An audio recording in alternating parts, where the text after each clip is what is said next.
Chapter 111. The sky above the star ring was always dusky, the color of the starry sky. The White Mist organization was located in a very special area. This special area was not formed naturally, but was completely man-made. The White Mist was actually surrounded by 11 dojos. What kind of concept was 11 dojos? On the entire mysterious yellow planet, there were probably no more than 200 of them, and White Mist alone had 11 of them. Although not all of the 11 dojos belonged to the White Mist, and some only cooperated with each other, one could see the strength of the White Mist. Ji Nan stepped on the star ring, calmly looking at the 11 dojos in front of him. He was fearless. Compared to the time when he slaughtered the bloodline descendants, his injuries had completely recovered, and all his skills and methods were activated. His strength had truly reached the peak of the third stage. White Mist. Ji Nan smiled as he looked in front of him. There was a thin layer of mist shrouding the center of the 11 dojos, perhaps the origin of the name White Mist. Ji Nan flipped his right hand, and the pitch-black shadow sword appeared with his current strength. The situation where he needed to use the bloodblade was becoming less and less. "Sir, please wait." A clear voice came from the side, and a figure appeared next to Ji Nan. This person was also dressed like a scholar, and his clothes and temperament were similar to the heavenly secret dojo lord. Even the folding fan in his hand was the same style.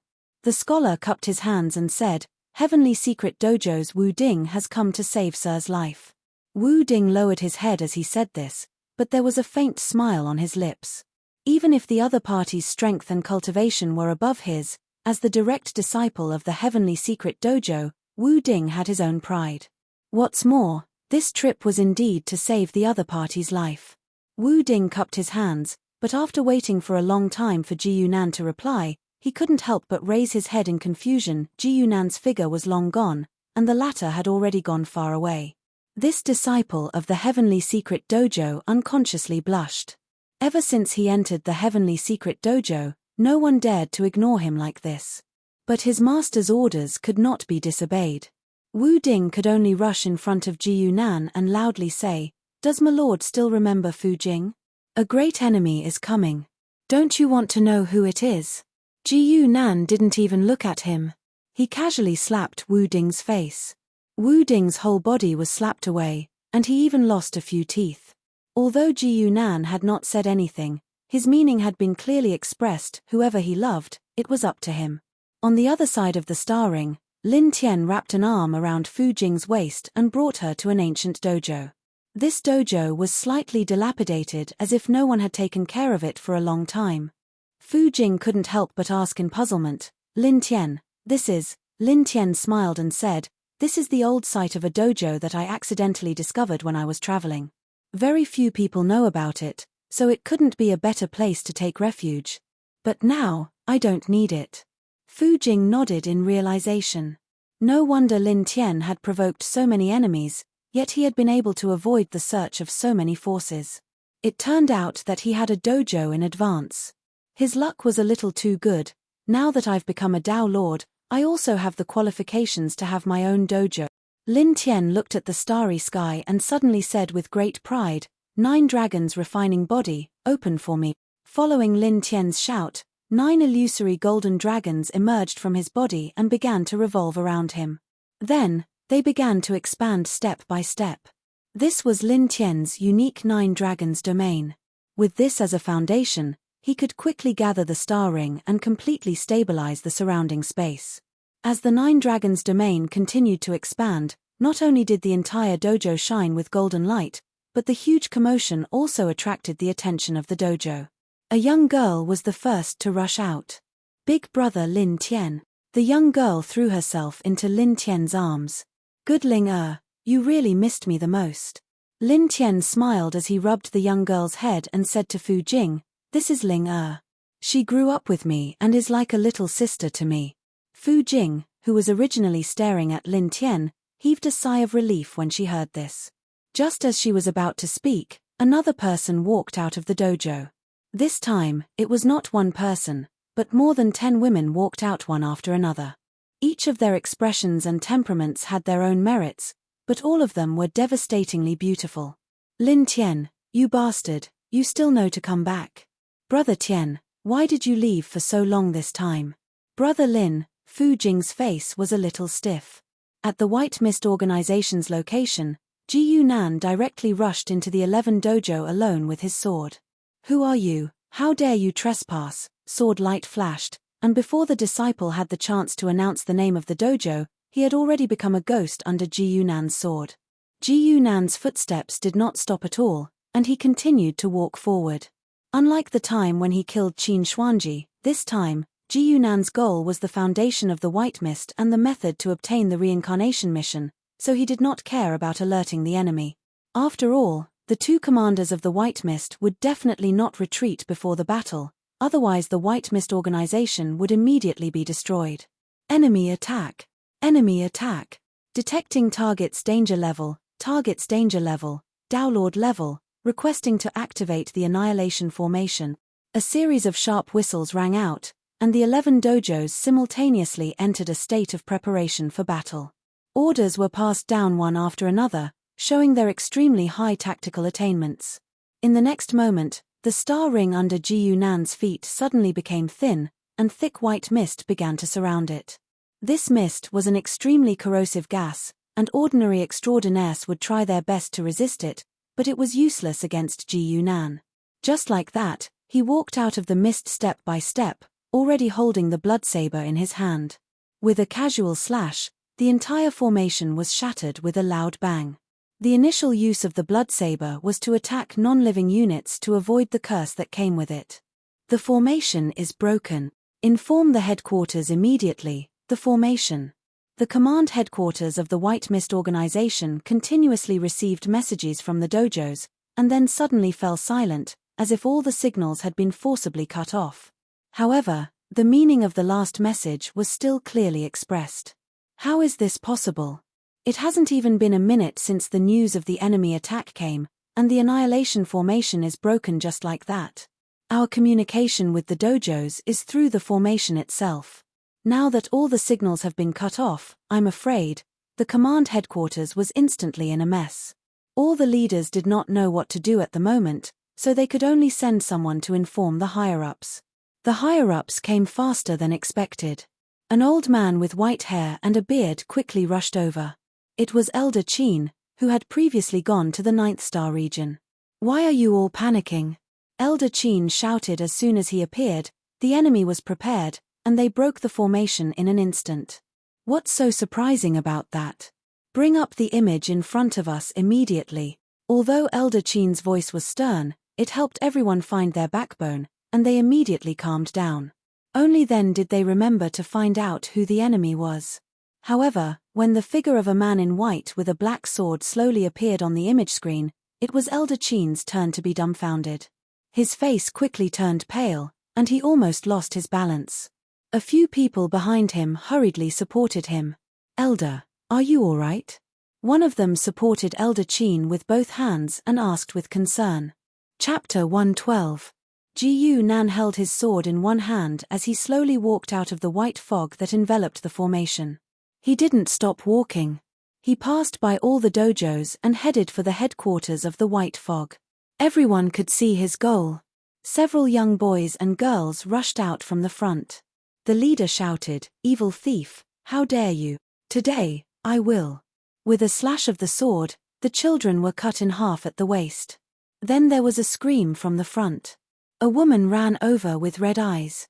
They are just a group of children. How could you? Another slash. Then there was a man's angry shout. How could you do this to a girl who is so weak? You, one slash. Obviously, there were ordinary members in the white fog. They ran out one after another, shouting different lines. All of them were criticizing Ji Yunan. However, whether it was criticism or abuse, or whether it was reasonable or not, Ji Yunan's response was always one slash. He was only here to kill. It didn't matter who was right or wrong, only the living had the right to reason. Corpses fell in front of Ji Yunan one after another. Blood mixed with the stars, showing a strange sense of beauty. Elder Qin, who was in the command center, was already anxious when he saw people going out to fight bravely.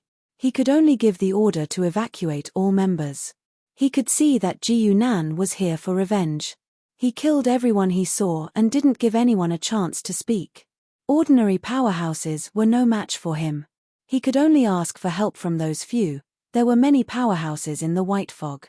Although it was impossible for all of them to be on standby at the headquarters, there were always some powerhouses who stayed behind to guard the headquarters. Wei Donghai put the long sword on his waist. With a cold expression, he slowly walked out of the house. "Father, are you going to fight Ji Yunan to the death?" Suddenly, Wei Ru was already standing at the side, and a worried expression hung on her face. Wei Donghai just shook his head gently and didn't say anything. Wei Donghai wasn't sure if he could defeat or even kill Ji Yunan. However, he was quite confident in his sword. Even if he couldn't defeat him, he could at least delay him for a while. After all, the great commander was in seclusion at the headquarters. Wei Donghai? Wei Donghai was shocked when he heard a cold laugh. How could they be here so soon? He suddenly turned around and saw that Ji Yunan's figure was already not far away. He was still wearing a moon-white robe inlaid with gold, and he held a pitch-black long sword in his right hand. He looked no different from before. However, it was as if his aura did not exist. Apart from his sight, Wei Donghai could not sense him in any other way. The shadow power at the profound meaning level was finally starting to show its power as one of the supreme laws. Light and shadow were two sides of the same coin. The tyranny of light was enough to suppress everything, while the concealment of shadow could completely erase itself from the world. Wei Donghai's heart sank. He knew that Ji Yunan's strength had broken through again. His realm alone was probably not weaker than his own. "I can't wait any longer. I must strike first." Even Wei Donghai himself did not expect that Ji Yunan's appearance would put such great pressure on him that he had no choice but to strike first. Unlike Ji Yunan, who only used weapons as equipment, Wei Donghai was a person who was truly devoted to the sword. From the moment he made up his mind to wield his sword, his spirit, energy, and spirit suddenly rose and became incomparably sharp. A dot of starlight landed on Ji Yunan's chest. Wei Donghai's sword was so fast that it was impossible to dodge, and Ji Yunan did not even think about dodging it. Blood began to seep out and slid down Ji Yunan's white robe, but it did not leave a single mark on it. It was like a smooth metal surface that was not stained by blood at all. This was Wei Donghai's first time fighting with Ji Yunan. He had a bad feeling that the sword had stabbed him so easily. Ji Yunan smiled sinisterly. He grabbed Wei Donghai's sword with his left hand and stabbed the long sword in his right hand at his opponent's abdomen. Wei Donghai was a master swordsman. When had he ever seen such a gangster fighting style? All the swordsmanship he had learned was based on the premise that the enemy would not dare to touch the sword. But when the long sword was directly grabbed by someone, the swordsmanship became a joke. He twisted the long sword crazily, and the blade scraped the flesh of Ji Yunan's left hand. One could almost see the white bone inside, but Ji Yunan had no intention of letting go. With the passivation effect, the feeling of pain had long been reduced to the extreme. Wei Donghai could not do something like letting go of his sword, so he could only watch as the shadow sword struck and pierced his abdomen. Ji Yunan smiled and lifted his leg to kick him to the side. The injuries on his body and hands began to recover quickly. "Father." Wei Ru saw this scene from afar. She immediately rushed over with red eyes and supported the staggering Wei Donghai with tears in her eyes. Wei Donghai's face was ashen as he clutched his chest. Blood was gushing out continuously, and he felt extremely aggrieved. When faced with an enemy like Ji Yunan, experts like them who were experts in the traditional sense could be completely described as having no idea where to start. They could not defeat him head-on, they could not win by exchanging injuries, and they could not exhaust the other party without getting injured. This was the reason why Ji Yunan chose agility in the first place. It was because he had unparalleled speed that he could guarantee that he would not be kited. There was no longer any blood seeping out of Ji Yunan's chest. The injuries on his hand were healing at a speed that was almost visible to the naked eye. Flesh was growing out bit by bit, and it was a hair-raising scene. "Move away." Wei Donghai pushed his daughter away and held his sword, wanting to continue fighting. But Ji Yunan's sword had obviously caused him a serious injury. At this moment, even his footsteps were a little unstable. In contrast to his current situation, there was also the bitterness in his heart. Wei Donghai's divine art, domain, and laws were all for his sword. He used all means to make sure that his sword could stab the enemy, and it would be best if it could kill in one strike.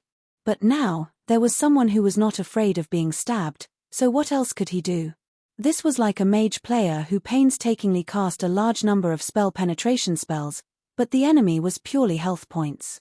His spells were like tickles to the enemy. As Ji Yunan walked forward step by step, Wei Yiru saw this and suddenly ran between the two of them. She looked at Ji Yunan coldly with a determined expression. Wei Donghai was instantly shocked and shouted angrily, "What are you doing? Move away. Father, it's my turn to protect you." Wei Yiru looked at Ji Yunan with a determined expression and said, "Don't hurt my father. If you have any grudges, take it out on me." Swoosh. The shadow sword slashed from bottom to top, and Wei Yiru's entire body was directly cut into two halves. Blood and flesh splattered on Wei Donghai's face, reflecting his incomparably pale complexion. Chapter 113. Of course, Ji Yunan could hear what the NPCs were saying. He was not deaf. It was just that he couldn't be bothered to pay attention to Wei Yiru, and what she said was so funny that even Ji Yunan couldn't help but respond to her. Wei Donghai was looking at the blood rain with confusion. He squeezed out a few words from between his teeth. "I want you die." In the next moment, Wei Donghai's area, rules, and god powers all exploded. The sword light was faster and sharper than before.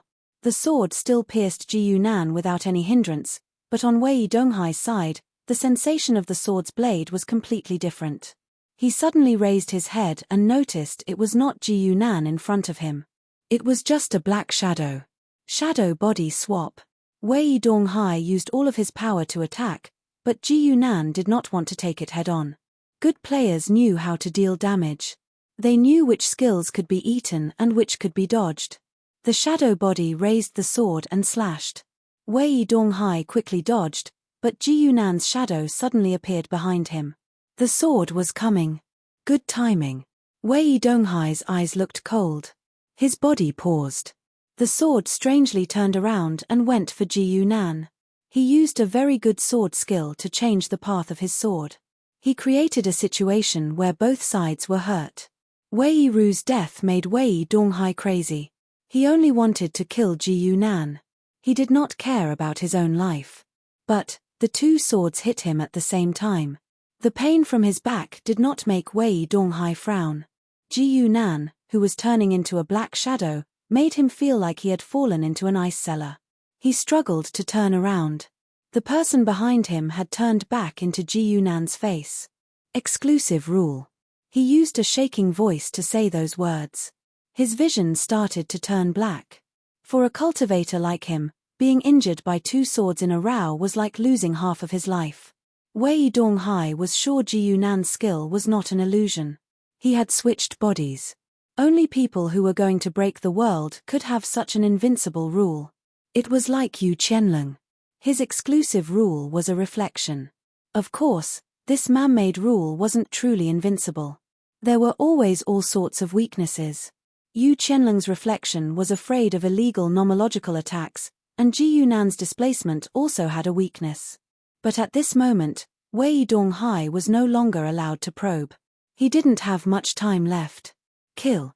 The sacred swordsman unleashed the last of his strength. A sword light swept across and enveloped both Ji Yunan's body and shadow body at the same time. This was the only way he could think of to break out of this situation. Wei Donghai's sword light was still as fast as before. It struck two enemies almost at the same time, cutting them in half at the waist. But what he unfolded were only two streaks of black mist, and in the blink of an eye, they turned back into shadow bodies, both of them. This. Wei Donghai was stunned. A sense of danger suddenly arose in his heart, and his body started to go out of control. Poochie. A sword pierced through his chest. The sword came from behind him. It was the third shadow body. Ji Yunan was standing on the side. He was defending Donghai.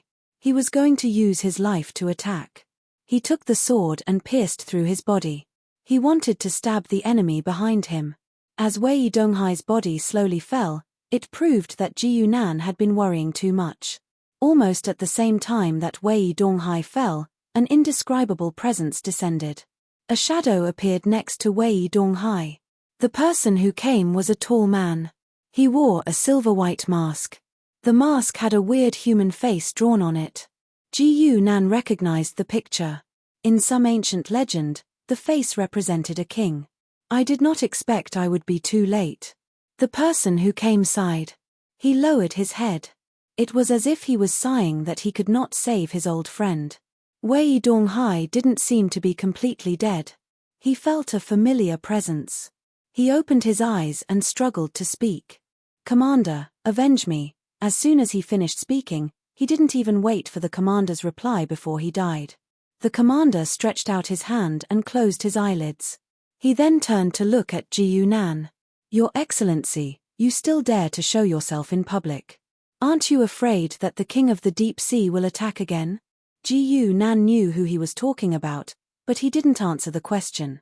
"You are the commander of the White Mist. Hand over the method of obtaining the world mission, and I can spare your lives." The commander shook his head. "The translation method is the foundation of the reincarnation organization. How can I hand it over to you?" Ji Yunan nodded. He raised his hand and slashed with his sword. The Grand Commander was taken aback. He didn't expect that Ji Yunan would attack without even greeting him while he was still talking. However, such a sword attack couldn't affect the commander. He raised his hand slowly, and Ji Yunan's sword passed through his hand and fell to the ground. However, his hand wasn't injured. It was as if he hadn't been hit at all. Upon closer inspection, one would find that his palm had been cut open. However, there was some fine yellow sand at the wound, which healed in the blink of an eye. Sand transformation? It's the power of the Earth Hades. Ji Yunan was extremely knowledgeable. He recognized the commander's origin at a glance. Most of the skills of the Earth lineage had such characteristics. They were thick, solid, and extremely difficult to kill. The commander turned part of his body into sand and easily dodged the attack. He then said, "A simple swordsman like you can't hurt me." His voice sounded distant, and there was also a sense of superiority. "You humans have unparalleled talent in terms of comprehension and learning, but your understanding of the nature of the laws is still far from it." The commander was a natural bloodline descendant. Just as Third Tale said, powerhouses like him were extremely proud of their bloodline. While acknowledging the talent of humans, he also mercilessly attacked their shortcomings. As soon as he finished speaking, wisps of fine sand floated and surrounded Ji Yunan unknowingly. In the next moment, the fine sand suddenly shrank and almost crushed Ji Yunan. Unfortunately, it was only a shadow body that was crushed. The shadow body was squeezed into a ball of black gas, but it recovered in an instant. "Clones. Let's see where you can run to." The commander had a cold and expressionless face under his king's mask. Immediately after, fine sand began to surround the other shadow bodies of Ji Yunan before it suddenly shrank. "It's over." The commander muttered to himself softly as he watched the yellow sand tighten. There was no longer any aura of life in the air. He didn't doubt the weakness of his opponent. In fact, he didn't think that Ji Yunan would be that powerful. Even if Lin Li was a Dao master and had killed Wei Donghai easily, it was just a joke in the commander's eyes. That was because he had been stuck in the Dao master realm for too long. Although he didn't succeed in breaking through after countless years of accumulation, it allowed his power to accumulate infinitely at this level. Given his current power, he could easily kill a person of Wei Donghai's level with just this move of shrinking sand. Bloodline descendants could increase their power through accumulation over time. That was the most terrifying thing about them. The commander said that he was in seclusion, but he was actually in a deep sleep. Chapter 114. Shadows were everywhere. Where there was light, there would be shadows, and where there was no light, there would be shadows everywhere. On the lightless star ring, an ordinary shadow appeared. Even Commander White Mist didn't notice it until a black sword appeared out of nowhere and pierced through his body. The commander suddenly stopped in his tracks. He looked down at the black sword that pierced through his body, and a cold expression appeared on his face under the mask. However, there was no blood at all from where he had been pierced. There was only sand that was blown away by the wind. The commander slowly turned around. Troublesome worm, bang. Before he could finish his last word, Ji Yunan had already blown up his head with a punch. Even his mask, hair, and facial features were all turned into sand. However, the next moment, the sand gathered again and condensed into the commander's head. However, without the cover of the mask, Ji Yunan could see his horrifying face clearly. This commander's face wasn't that of a human's, but more like some kind of insect's. His mouth and nose were a whole mouthpiece, and his eyeballs were a pair of protruding compound eyes that reflected Ji Yunan's face. The undying characteristic of desertification? Ji Yunan didn't feel anything about this face. Instead, he touched his chin and nodded. Human, you've angered me. The commander's mouthpiece opened and closed, making an indistinct sound. He stretched out one of his hands, which turned into a folded tentacle. There were hairy barbs on the tentacle, like the forelimbs of some kind of insect. However, Ji Yunan didn't even look at it. He casually cut off the tentacle with his sword, and at the same time, his body swapped positions. His real body appeared behind the commander, and he stabbed his sword at the commander's shoulder. In addition to the replacement ability, the profound power of shadow could also strengthen several previous abilities. Hidden shadow was more stealthy and harder to detect, and the number of shadow bodies that could be created was greatly increased. However, correspondingly, as the number of shadow bodies increased, the damage that the shadow bodies could cause also decreased. Therefore, when conditions permitted, Ji Yunan preferred to attack with his real body. The great commander, who had been indifferent to the attacks, had a slight change in expression. His speed was far inferior to Ji Yunan's, so he could only explode his body in an instant, turning into dust that filled the sky before gradually condensing at the side. Ji Yunan lifted the glasses on his face and revealed a faint smile. Before he killed Qin Xuanji, he had discovered some of the secrets of the bloodkin. These people who relied on the power of the bloodkin had a source of power in their bodies. Attacking this place would yield twice the result with half the effort. Bloodline essence was the foundation of a bloodline descendant's power, but it was also the weakness they left for their enemies. Under an observer's eyes, there was no place for them to hide. On the other side of the star ring, under the cover of the golden light, a faint dragon roar could be heard. A group of people was rushing toward the White Mist organization. Jing listen to my explanation. Lin Tian stood beside Fu Jing and tried to explain, but Fu Jing kept a straight face. She had heard of Lin Tian's romantic affairs before this, but who would have imagined that he actually had so many lovers? How long had it been since he debuted? Lin Tian tried to persuade Fu Jing for a while, but she still didn't say a word. He had no choice but to throw a pleading look at the girls behind him. All the girls looked up at the sky. It would be best if Ling who grew up with Lin Tian but was not related by blood, took the initiative to run over. Big Sister Fu, Big Sister Fu. The little girl Ling ran to Fu Jing's side and pulled her sleeve. Can you say something? If Big Brother Lin Tian does anything wrong, Ling will help you beat him up. Being persuaded by a little girl in such a soft and cute tone, Fu Jing couldn't keep a straight face anymore. She could only say gloomily, "This playboy. You guys are just going to let him bully you like this?" Ling said with a red face, "There's nothing we can do. Big Brother Lin Tian is so powerful, that's why so many big sisters like him." Fu Jing felt like she was defeated by her naivety and couldn't say anything for a while. Seeing this, Lin Tian hurried over and said with a smile, "Jing let's not talk about this first. According to the news, that Ji Yunan is just ahead. We'll help you vent your anger first." Speaking up to this point, even the women behind Lin Tian came forward. "That's right, that Ji Yunan or whatever it is, he even dares to bully our sisters. He's really tired of living. Big Brother Lin will definitely teach him a good lesson. That's to say, our sisters can only be bullied by our own family." At the headquarters of the White Mist, the commander who had condensed for the 9th time was no longer in his original human form. Instead, he had transformed into a giant sandworm. After being attacked by Ji Yunan 9 times in a row, the commander finally couldn't take it anymore and revealed his bloodline body. For a bloodline carrier, this was their most powerful move. Every time it was used, it consumed a lot of energy, and it couldn't be used for a long time. It had to kill the enemy quickly. However, these restrictions corresponded to the super-powerful bloodline body. Die.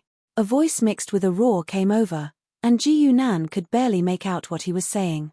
What followed was an earth-shattering sandstorm. Under the control of the commander, every grain of sand carried an astonishing amount of energy. If it hit an ordinary person, it would be enough to leave a bloody wound. But in such a sandstorm, Ji Yunan still stood unmoving. Shadow bodies couldn't exist in the sandstorm at all. They would be destroyed as soon as they appeared. Such a large-scale attack could indeed restrain Ji Yunan's shadow body substitution. But, how much power do you have left to control the sandstorm with all your strength? Ji Yunan sneered at the commander and walked forward step by step. The sandstorm blew against his blowing out fine beads of blood, but it couldn't stop his steps. Not. The sandworm commander's 12 pairs of compound eyes stared at Ji Yunan. Seeing him slowly approaching, the fear in his heart grew stronger and stronger. Even the strongest sandstorm couldn't destroy this person's body. What was his body made of? The sandworm's entire body rose up, and it let out a roar. The sandstorm between heaven and earth grew stronger.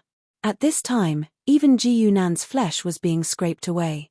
With every step he took, pieces of flesh would fall off his body. When he reached the commander, his face was almost left with only bones.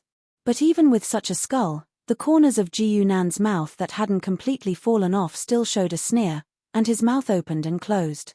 If his vocal cords were still there, the words he would say would be, "Come on, face it head on." The sword pierced through. The sandworm, who was using its full strength, couldn't dodge and could only take the sword head on. It let out a cry of pain, but this was just the beginning. The second sword, the third sword, at some point, the sandstorm had gradually stopped. There were hundreds of holes on the sandworm's body, but Ji Yunan was still tirelessly stabbing. The praise of dawn began to take effect. The flesh on Ji Yunan's body gradually grew back, and he felt itchy. He reached out and scratched his face, but he grabbed a lump of flesh and threw it aside in disgust. The commander on the ground had long stopped moving, and Ji Yunan didn't seem to notice until a weak voice sounded beside him. "Sir, he's already dead." Ji Yunan suddenly turned his head and saw a slender woman standing there, wearing a similar mask on her face. Chapter 115. The yellow sand that filled the sky had already fallen, and the first commander's corpse had returned to human form. This proved that the blood descendants were still human, and the bloodline progenitor was just a form of transformation. Flesh was continuously growing on Ji Yunan's face, and the outline of a human's face could already be seen. However, this made him look even more terrifying. "Looks like you don't intend to avenge him." Ji Yunan turned his head and looked at the figure wearing the queen mask. His vocal cords had only grown halfway, so his voice sounded very strange. The queen's second commander did not seem to mind at all. He bowed and said, "I wouldn't dare." A strange smile appeared on Ji Yunan's broken face. "The Sand King is dead." In the boundless void, 6 figures landed in different directions. The heavenly mystery pathmaster, who was dressed like a scholar, suddenly opened his eyes and spat out these 4 words with a solemn expression. "I thought that the 2 sides would reconcile, but I didn't expect this to be the result."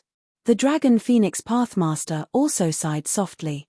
The 6 pathmasters had gathered here, and each of them had their own sources of information. It was just that they had received the news from the White Mist's headquarters slightly later. For people at the level of a pathmaster, if they intentionally paid attention to a certain place, it was very difficult to hide anything from them. The Sword One pathmaster Fu Yong's expression was gloomy. Why are these 2 so impulsive? With both of them injured, are they going to let Lin Tian take advantage of them again? When the heavenly mystery pathmaster had given Ji Yunan the address of the White Mist, he had done a simple check on both sides and discovered that there was no obvious enmity between them. They had thought that even if it was just a small conflict, the 2 sides would not go to the extent of fighting. Once Ji Yunan entered the White Mist, Lin Tian's enemies would be even greater. Who would have thought that this would be the outcome? The 6 present did not dare to say that they would definitely win against the first commander of the White Mist. Even if Ji Yunan could kill him, he would definitely be heavily injured. Could it be that Lin Tian's power of providence had some kind of mysterious effect again?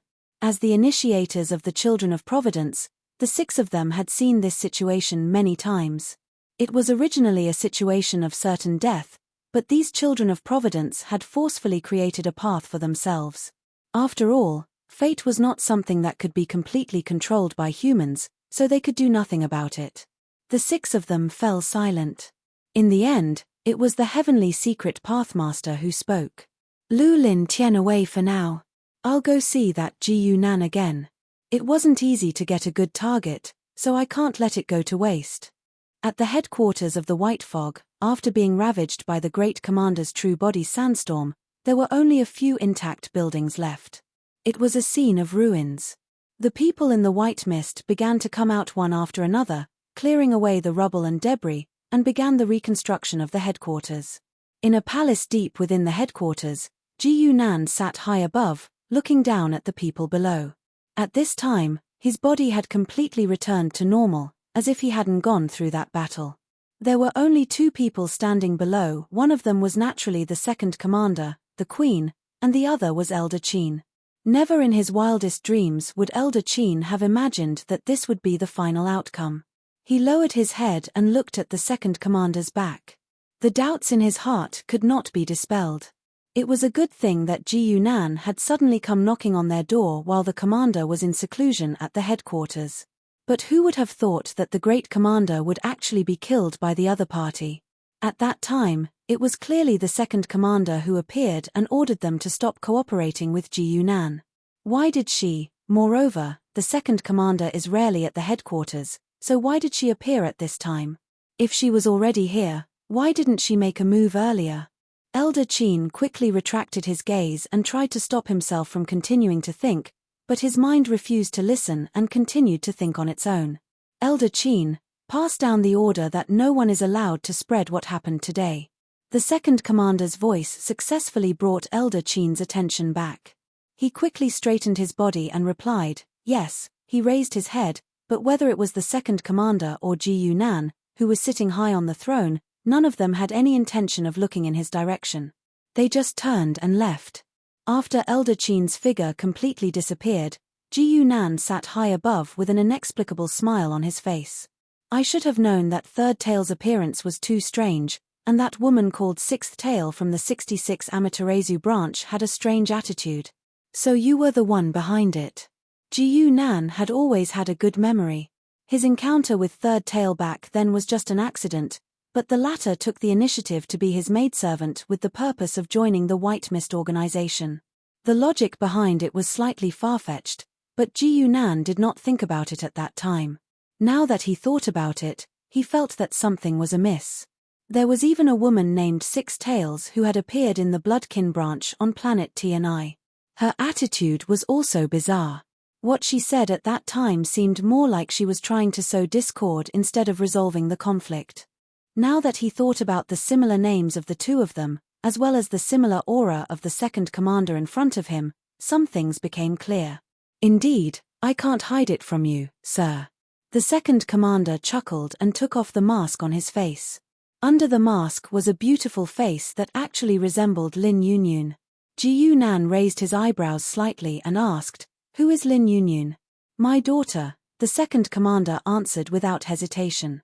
Ji Yunan was instantly amused and thought to himself, it turns out that Lin Yunyun is the second commander's ultimate goal. Perhaps the moment Third Tail discovered Lin Yunyun, she came up with this series of plans. "You people just like to make things so troublesome."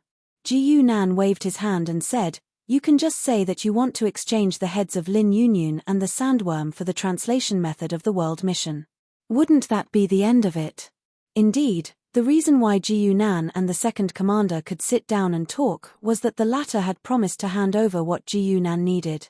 The second commander merely smiled without saying a word. Only those who had absolute power could use such a straightforward method, and the rest could only use their brains. However, what Ji Yunan said was right. As the 2 parties of the deal, She would get Lin Yunyun and the White Fog after the death of the senior commander, while Ji Yunan would get the translation method he wanted. Ji Yunan did not think much about it and simply stood up slowly. "It's your turn to fulfill your promise." The second commander nodded gently and turned to walk out of the door. "Please follow me." When Ji Yunan and the second commander walked to the door, he suddenly asked, "Are third tail and sixth tail your clones? How many tails are you?" It's more appropriate to say that they're reincarnations. Our clan is the same, and they didn't notice it themselves. As for me, the second commander chuckled. She smiled flirtatiously and turned around slightly. "You can call me Red Tail, sir." Ji Yunan turned to look, only to see a red fox tail swaying up and down behind her. Hence, he nodded expressionlessly and said, "That's Big Tail." "What is this calculation based on?" The second commander was startled and asked in confusion. Chapter 116. The golden light was still moving forward on the ring of stars. Lin Tian and his women were about to reach the headquarters of the White Mist. However, right at this moment, one of the women suddenly frowned and hurriedly called for Lin Tian to stop. "Bingyu, what's wrong?" Lin Tian turned around and looked at the woman who spoke. Bingyu was one of Lin Tian's women. She was also a student of Tianji Temple. She was the grand disciple of Tianji Temple. She used to have a high position in Tianji Temple. There's new information in the temple. Ji Yunan and the Sand King of the White Mist were both injured. They have left the White Mist. Bingyu's face was cold. It was as if she never had any expression on her face. Only when she looked at Lin Tian did she look gentle. "Luckily, Sister Yu is here. Otherwise, we would have wasted our time." Linger patted her chest and smiled. "They would never have guessed that we have a spy like Sister Yu. Because of Bingyu, they were able to learn where Ji Yunan was and the latest information on the land." Bingyu was sincere to Lin Tian. She would never lie to them. But they did not know that while Bingyu was trustworthy, what she knew might not be true. Reading the will of the world and showing us what they need us to do is a process called translation. Following the will of the world can give us feedback from the origin of the world. Most of the time, it is a direct display of the rules. It is very beneficial to us. Red Tail's gentle voice kept echoing. Ji Yunan was reading the information in his hands and listening to her. "Who do you mean by us?" Ji Yunan suddenly interrupted her. "Of course, it is people like us, who are one step away from breaking the world." Red Tail looked at Ji Yunan with surprise. She did not understand why he would ask that. In her eyes, Ji Yunan was only half a step away from that level. How could he not understand how beneficial the direct display of rules could be? Ji Yunan noticed her surprise and could only roll his eyes secretly. He leveled up by his sin value. Since when did he need to comprehend the laws by himself? Combining Red Tail's words and the information in his hands, Ji Yunan had a general understanding of the will of the world. Acting according to the will of the world would allow one to obtain the gift of the world. This was not a strange thing. In fact, the saying of doing justice for the heavens had been around for a long time. During the Primeval times, there was once a cultivator that obtained a gift from the Heaven Tao because his actions coincided with the Heaven Tao, causing his cultivation realm to rise rapidly, and he was said to possess great virtue in the world. Blessings were not true in modern times, but the existence of the will of the world was not to be false. Translating the world will, to put it bluntly, was to seize the initiative as the manifestation of the world will. No matter who completed the task, the world will would give feedback to the person who translated. Ji Yunan understood it with the logic of the game. The world quests were like a quest hall, and the translator would find and accept quests. The number of tasks might be large, so they told others about them and hired others to do them for them. The person who translates the will of the world is called a prophet or a teacher, but in most places, there is a common name. Red Tail looked up and said, "Skywalker." The person who carried out the will of the heavens was Skywalker. Ji Yunan nodded. "What is your translation method? Give it to me." Ji Yunan merely treated the previous events as a quest plot. What he was really concerned about was the translation method. Red Tail did not waste time. She gave Ji Yunan another set of information and said, "It is about how to become a Skywalker. The information itself is not valuable. It is the experience and power that is difficult.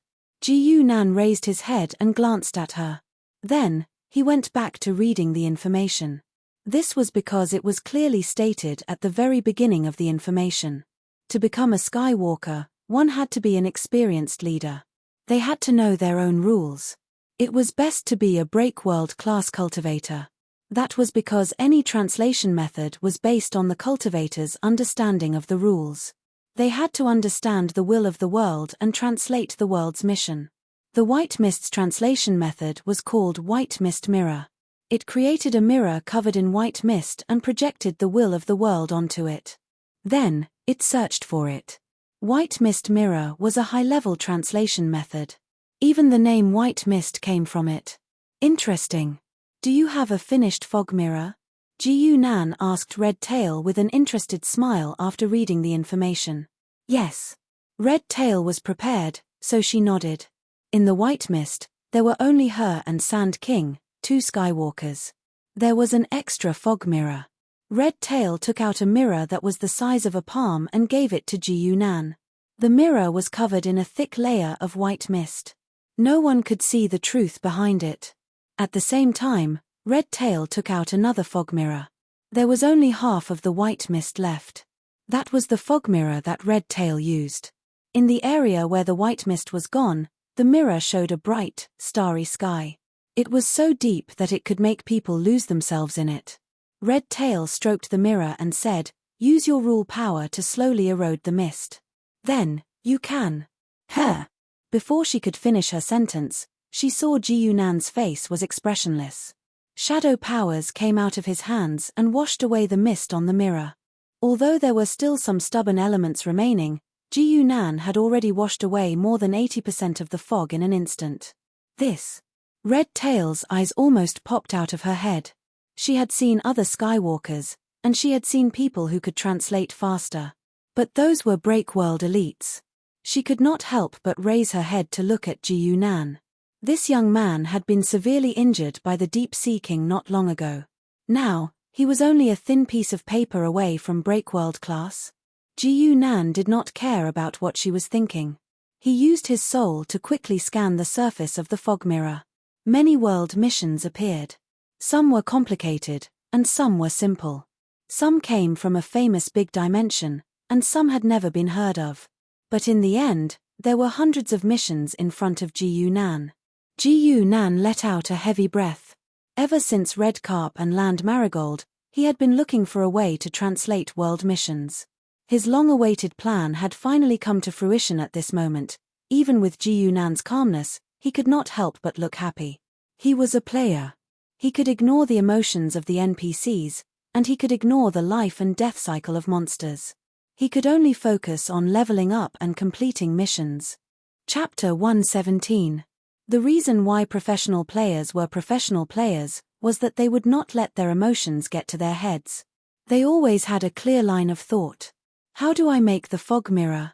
Ji Nan did not even look at the translated mission and asked directly. The mission was there and would not run away.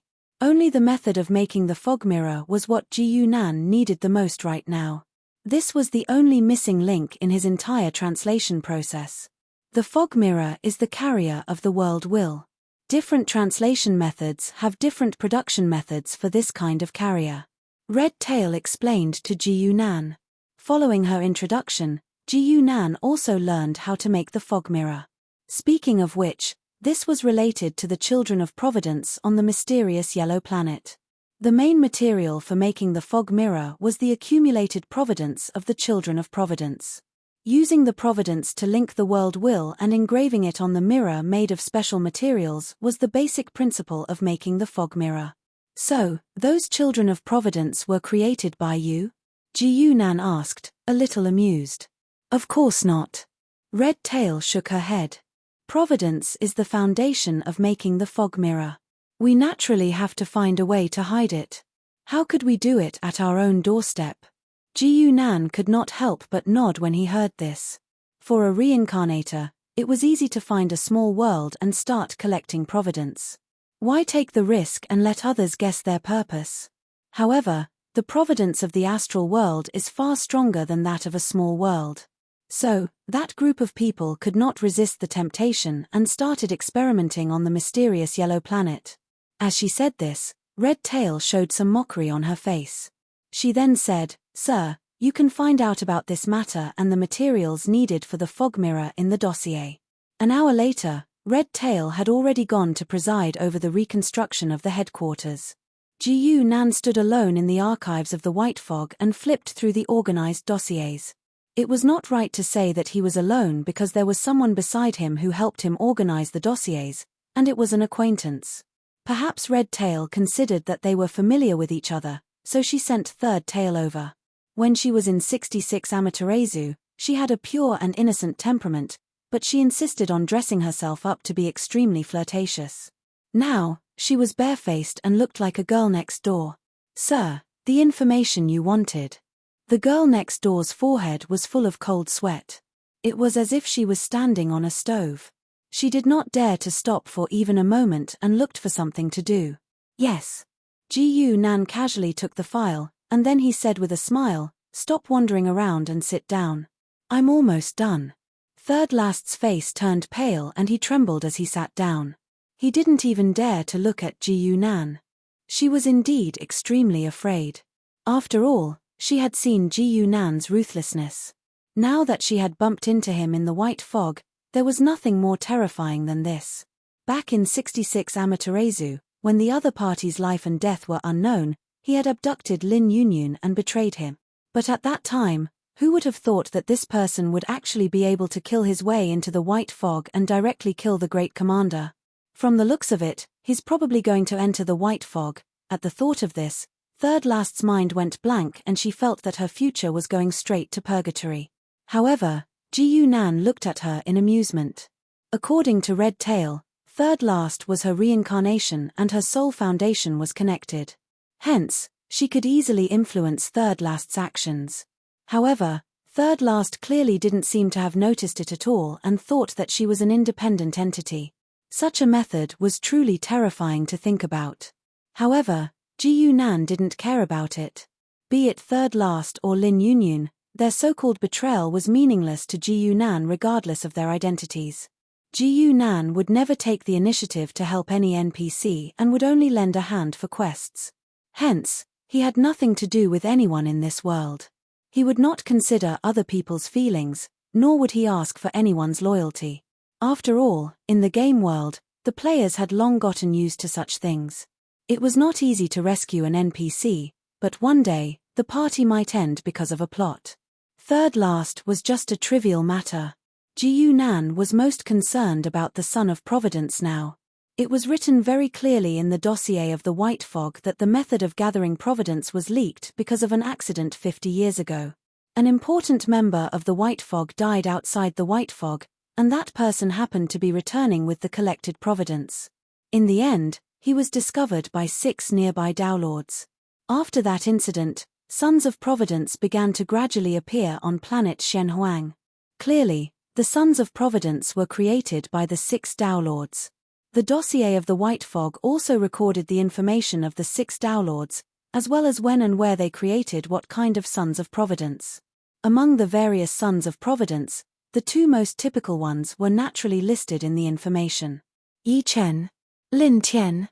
Looking at the 2 familiar names, Jiyu Nan almost had the urge to laugh out loud. It seemed that no matter which world it was, the main characters were always similar, and the supporting characters were different. "Yuan uncle." A stuttering voice rang out. It was Lin Yunyun who was standing at the door. She lowered her head and said, "The second commander invites you over." Jiyu Nan nodded and stood up. He also wanted to ask Red Tail some things in person. When he passed by Lin Yunyun, he stretched out his hand with a smile and rubbed Lin Yunyun's hair. He looked at her as if she was a lost puppy that had finally returned home. When he returned to the hall that the Sand King had built for himself, Red Tail was already waiting there. The first thing she said to Jiyu Nan when she saw him surprised the latter. "The Heavenly Secret Pathmaster is here." "The Heavenly Secret Pathmaster? I remember he's also among the 6 Downlords, right? How dare he come here?" Ji Nan said in amusement, as if he was laughing at the heavenly secret pathmaster's overconfidence. However, Red Tail said seriously, among the 6, the other 5 are all good-for-nothings who have lived comfortably for a long time. They have great ambitions but little talent. Only the heavenly secret path cannot be underestimated. Oh. Ji Nan raised his eyebrows and recalled his meeting with the heavenly secret pathmaster. However, he did not feel that there was anything special about it. The heavenly secret pathmaster practically wrote the word expert on his face, but he did not seem to be very intelligent. As if she could read Ji Nan's mind, Red Tail said, "What's written on your face may not be true, nor may your way of doing things. If it wasn't for my other clone being there, I wouldn't have known." The side she was referring to was naturally the side of the 6 Downlords. Ji Nan was slightly taken aback by her words, but then he nodded solemnly. "That makes sense. It looks like we need to find a way to test him and see if this heavenly secret pathmaster is really an expert." How? Red Tail furrowed his brows. The heavenly secret pathmaster's actions were watertight. If he did not want to reveal himself, who would be able to test him? She had made a similar attempt before, but it had all been futile. Ji Nan did not explain further and asked directly, "Where's the heavenly secret pathmaster? Just let him come in." A moment later, the heavenly secret pathmaster, who was dressed like a scholar, appeared and slowly walked into the palace. His face still had the appearance of an expert. Red Tail did not look at him. Instead, she turned to look at Ji Nan. She was very curious about how Ji Nan was going to test the other party. Ji Nan only revealed a faint smile. No one could tell what he was thinking. The heavenly secret pathmaster walked to the palace and gently opened the fan in his hand. Just as he was about to speak, he saw that Ji Nan had suddenly disappeared from the throne. A blood light had already flashed. It was Ji Nan with the blood knife in his hand. He directly chopped down. Chapter 118. In the hall in the depths of the white mist, the sudden flash of blood light not only stunned the heavenly secret pathmaster, but also stunned Red Tail. No matter how one looked at it, Red Tail and the heavenly secret pathmaster could be considered smart people. However, the smarter they were, the more they thought about it and the more they could not understand Ji Nan's mental circuitry. However, at the very least, they understood one thing. Ji Nan really wanted to kill the heavenly secret pathmaster, and he did not hold back at all. When the blade light fell, the heavenly secret pathmaster did not seem to move. However, when the blood blade was about to touch him, the blade struck his left side. Red Tail looked at him with a solemn expression. She had never seen the heavenly secret pathmaster make a move, so she was secretly wary of his move. As the dignified second commander of the White Mist and a blood descendant who had lived for hundreds of years, Red Tail's knowledge was not shallow. However, she could not see through the heavenly secret pathmaster's move. He didn't dodge. It's not space, not an illusion, and definitely not a substitution technique.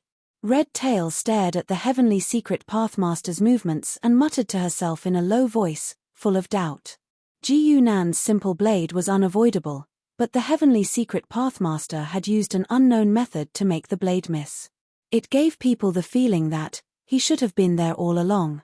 The heavenly secret pathmaster's expression did not change, but a hint of a smile flashed in the depths of his eyes. If it was so easy to see through, then the word heavenly secret might not be too cheap. Causality skill? Ji Nan stopped moving and spat out these 5 words, appearing to be a little surprised. The causality skill was a strange law that was based on cause and effect. It was not very powerful, but its application was very ingenious. For example, now that the heavenly secret pathmaster said that the blade would not hit him, no matter how Ji Nan's blade fell, it would not hit him. When the heavenly secret pathmaster heard this, he almost staggered and fell to the ground. He looked at Ji Nan as if he had seen a ghost and was momentarily speechless. Ji Nan put away the crimson knife and nodded encouragingly. If you can awaken a rule related to the law of causality, you'll be considered to have obtained the certificate of a fraud. How did you know? The heavenly secret pathmaster had never seen anyone who could guess his background with just a glance. Ji Nan just smiled and shook his head. If he had to say what he was most familiar with in this world, It wasn't the dungeons of the games in his previous life, nor was it the secrets of the gods. It was the power system here that was similar to that of the games. From Transcendent Rank 3 onwards, one's understanding of the laws and the construction of their own rules were things that were overused in the game. Causality rules sounded very powerful, but it was only common in the game. Every skill had its advantages and disadvantages, and causality was no exception. However, it was true that this skill was suitable for him to be a conman, so Ji Yunan recognized the Heavenly Secret Pathmaster's qualifications as a conman. When the Heavenly Secret Pathmaster didn't get an answer and saw Ji Yunan put away the crimson knife, he couldn't help but ask, "Mr. Ji Yu, you don't want to kill me?" Ji Yunan didn't care about the strange way the Heavenly Secret Pathmaster called himself. Instead, he said with a strange expression, "There's no enmity between us. Why would I want to kill you?" Even with the Heavenly Secret Pathmaster's shrewdness, he was choked by his self-righteous words. "Now you know that there's no enmity between us." Ji Yunan ignored his attitude and said bluntly, "I'll just call you Heavenly Secret." "Forget it, that's not very civilized." "Why are you looking for me?" The Heavenly Secret Pathmaster looked at him deeply and restrained his emotions. He regained his calm expression and said, "Lin Tian is an old friend of Fu Jing. I'll let you know." The Heavenly Secret Pathmaster left very quickly. This owner of the law of causality seemed to have purposely come to take a stab and tell Ji Yunan some unimportant news. Then, he hid his achievements and fame. It's hard for outsiders to know the outcome of the battle between Master and the Sand King. Perhaps the Heavenly Secret Pathmaster is here to test the waters. Red Tail thought of this immediately. Maybe. Ji Yunan smiled and didn't seem to care about this. "Go fetch someone for me. Her name is Lan Sai. You should be able to find her, right?" Red Tail smiled. "Of course. We've known Master's whereabouts since he set foot on this planet." "That's good." Ji Yunan stood up and was about to leave the hall, but after some thought, he sat down again. "I'll stay here from now on. You can leave." This hall reminded him of the empty heretic god's temple. He suddenly wanted to stay here for a long time. Red Tail looked at him strangely but didn't say anything. She had seen too many of her master's strange hobbies when she was still a little fox. However, just as she was about to walk out of the hall, she suddenly turned around and asked, "Master, what is the law of causality? Specify a rule and give it the highest priority." "This is the law of causality," Ji Yunan explained casually. As if afraid that Red Tail wouldn't understand, he added, "For example, if you put on a pair of black-rimmed glasses and a set of red clothes, then you'll only have a minute of 59 seconds. Ji Yunan didn't pay too much attention to the Heavenly Secret Pathmaster and the law of causality. After reading the dossier carefully and completely understanding how to make a fog mirror, he finally took out the fog mirror impatiently and carefully looked at the mission on it. This fog mirror was given to him by Red Tail. He had used his shadow power to disperse most of the fog. The Heretic God's Temple was a very honest game system. Once his sin points reached a certain level, the realm and power provided to Ji Yunan would be the most standard of that level. He was currently at 300 points in esoteric level, which meant that he was at the 3rd level. No one could be closer to the 4th level than him. It was also because of this that the mist on the mirror seemed so fragile in front of him. Ji Yunan used his divine soul to slowly look at each mission on the fog mirror. At the same time, he was constantly making notes and writing down the mission's content and requirements. Different from normal Skywalkers, who would look for simple missions and hand them over to their subordinates or personally complete them, Ji Yunan specifically looked for missions that were on a large scale. Those small missions that only gave a few points of sin points were nothing to Ji Yunan. What he wanted was at least on the scale of the immortal and demon world. This fog mirror had probably been cleared by Ji Yunan by 90%, but there were only a few dozen missions on it. Based on this estimate, the entire fog mirror should only have around 50 missions. Ji Yunan spent another hour to get rid of the remaining fog. He also translated the mission information and listed it on a piece of paper. There's a total of 52 missions. If I sort them out according to the planes, I've got them. Ji Yunan compared the information of the mission plane one by one and finally found a suitable target. The morning star plane was a medium to large plane with many downlords. Not only did the scale meet Ji Yunan's requirements, the level of power was just right.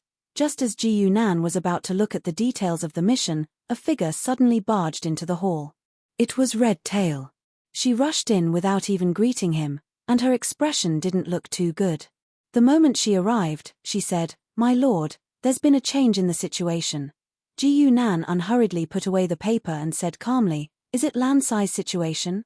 Chapter 119. Planet Shenhuang, Tang Clan. Young Master Lin, this woman called Lan Sai was brought here by a junior of my clan. This old man doesn't know her exact origins. An old man in embroidered clothes stood before Lin Tian and complained incessantly. This person was the person in charge of the Tang clan here, the Tang clan's patriarch, Tang Bo. And next to him and Lin Tian, Lan Sai was sitting innocently.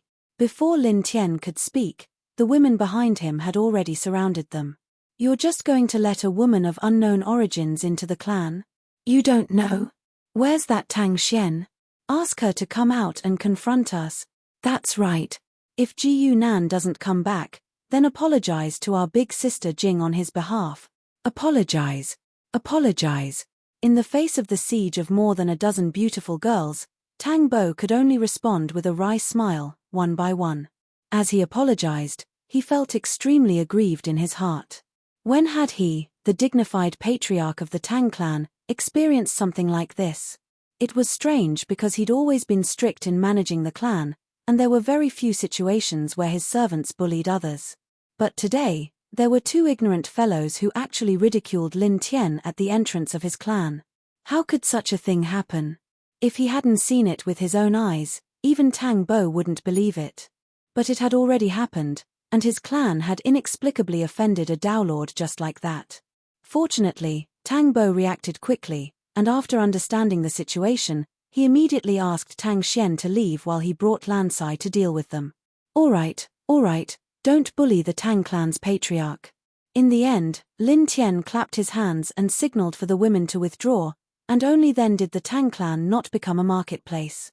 However, such an uproar caused the relationship between Fu Jing and the women to improve greatly, and they even started to address each other as sisters. Even Fu Jing herself didn't know why she, who was originally resolutely opposed to men being fickle, seemed to have inexplicably accepted these sisters. Lin Tian walked over to Tang Bo and said, "Patriarch Tang, I know this matter has nothing to do with you, and I only came to look for Ji Yunan."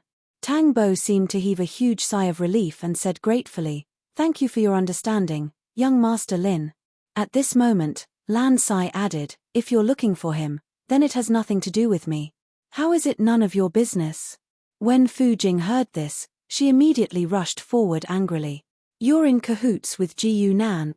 Previously on Starship, Fu Jing had seen Lan Sai and Ji Yunan together.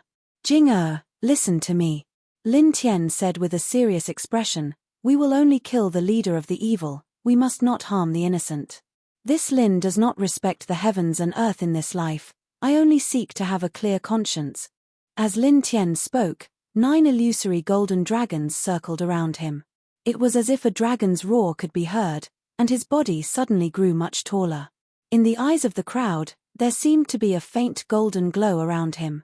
He did not look like a mortal, but like a deity or a Buddha. Big brother Lin Tian, big brother Lin, all the girls looked at him with yearning in their eyes. Even Fu Jing was immersed in this atmosphere. Her good impression of Lin Tian gradually turned into an inexplicable sense of worship. Tang Bo, who was at the side, was also secretly shocked. In his perception, Lin Tian's image was raised once again. He could not be offended, but gradually, he had to curry favor with him. Only Lan Sai was not affected. After all, she had a godhead. She only looked at Lin Tian curiously. However, just as Lin Tian's domineering aura was released and everyone's attention was focused on him, a figure walked in unhurriedly. He completely ignored everything and arrived in front of Lan Sai. "Let's go," this person said to Lan Sai. He did not even look at Lin Tian. His movements were too natural, to the point that Lin Tian and the others did not react. It was only when Lan Sai obediently stood up and started to walk out that Fu Jing cried out in surprise. His Ji Yunan. He is. Lin Tian was stunned. He looked at the ordinary young man in front of him with some doubt. He was already used to his opponents being tall and handsome young geniuses. Moreover, they were all arrogant and prideful, giving people the desire to beat them down. However, this guy in front of him did not give people any interest in challenging him. He doesn't look very powerful. Among the girls, a tall and slender girl smiled and said, "Sister Jing sister will help you teach him a lesson." As she said that, she shouted at Ji Yunan, "Hey, Ji Yu something, you bullied our sister Jing If you can take a flying knife from me, I'll forgive you. How about that?" Fu Jing was a little anxious when she heard that. Ling smiled and said, "Sister Jing, don't be anxious. Sister Ming Zhu comes from a family of throwing knives. Even transcendents have to be careful with a flying knife." As if to confirm her words, Ming Zhu did not wait for Ji Yunan to reply. She raised her hand and threw a flying knife. This knife was as fast as lightning. It went straight for Ji Yunan, but the latter did not make any movements to dodge. Ming Zhu already had a smile on her face. However, the next moment, her expression suddenly changed. A white light flashed. The flying knife flew back at a speed several times faster than before. "Be careful," Lin Tian bellowed. However, he was not known for his speed. By the time he flew towards Ming Zhu, it was already too late. The flying knife pierced right between Ming Zhu's eyebrows. The girl who was originally smiling like a flower had died with her eyes wide open. No. Lin Tian's eyes were wide open. Tears of blood almost flowed out of his eyes. He hugged Ming Zhu's body tightly with both hands and roared towards the sky. "Sister Ming Zhu! Sister Ming Zhu!" All the girls cried out in sorrow. Ling who was the first to follow Lin Tian and had the best relationship with the girls, was already crying bitterly. When Ji Yunan saw this scene, he seemed to have thought of something.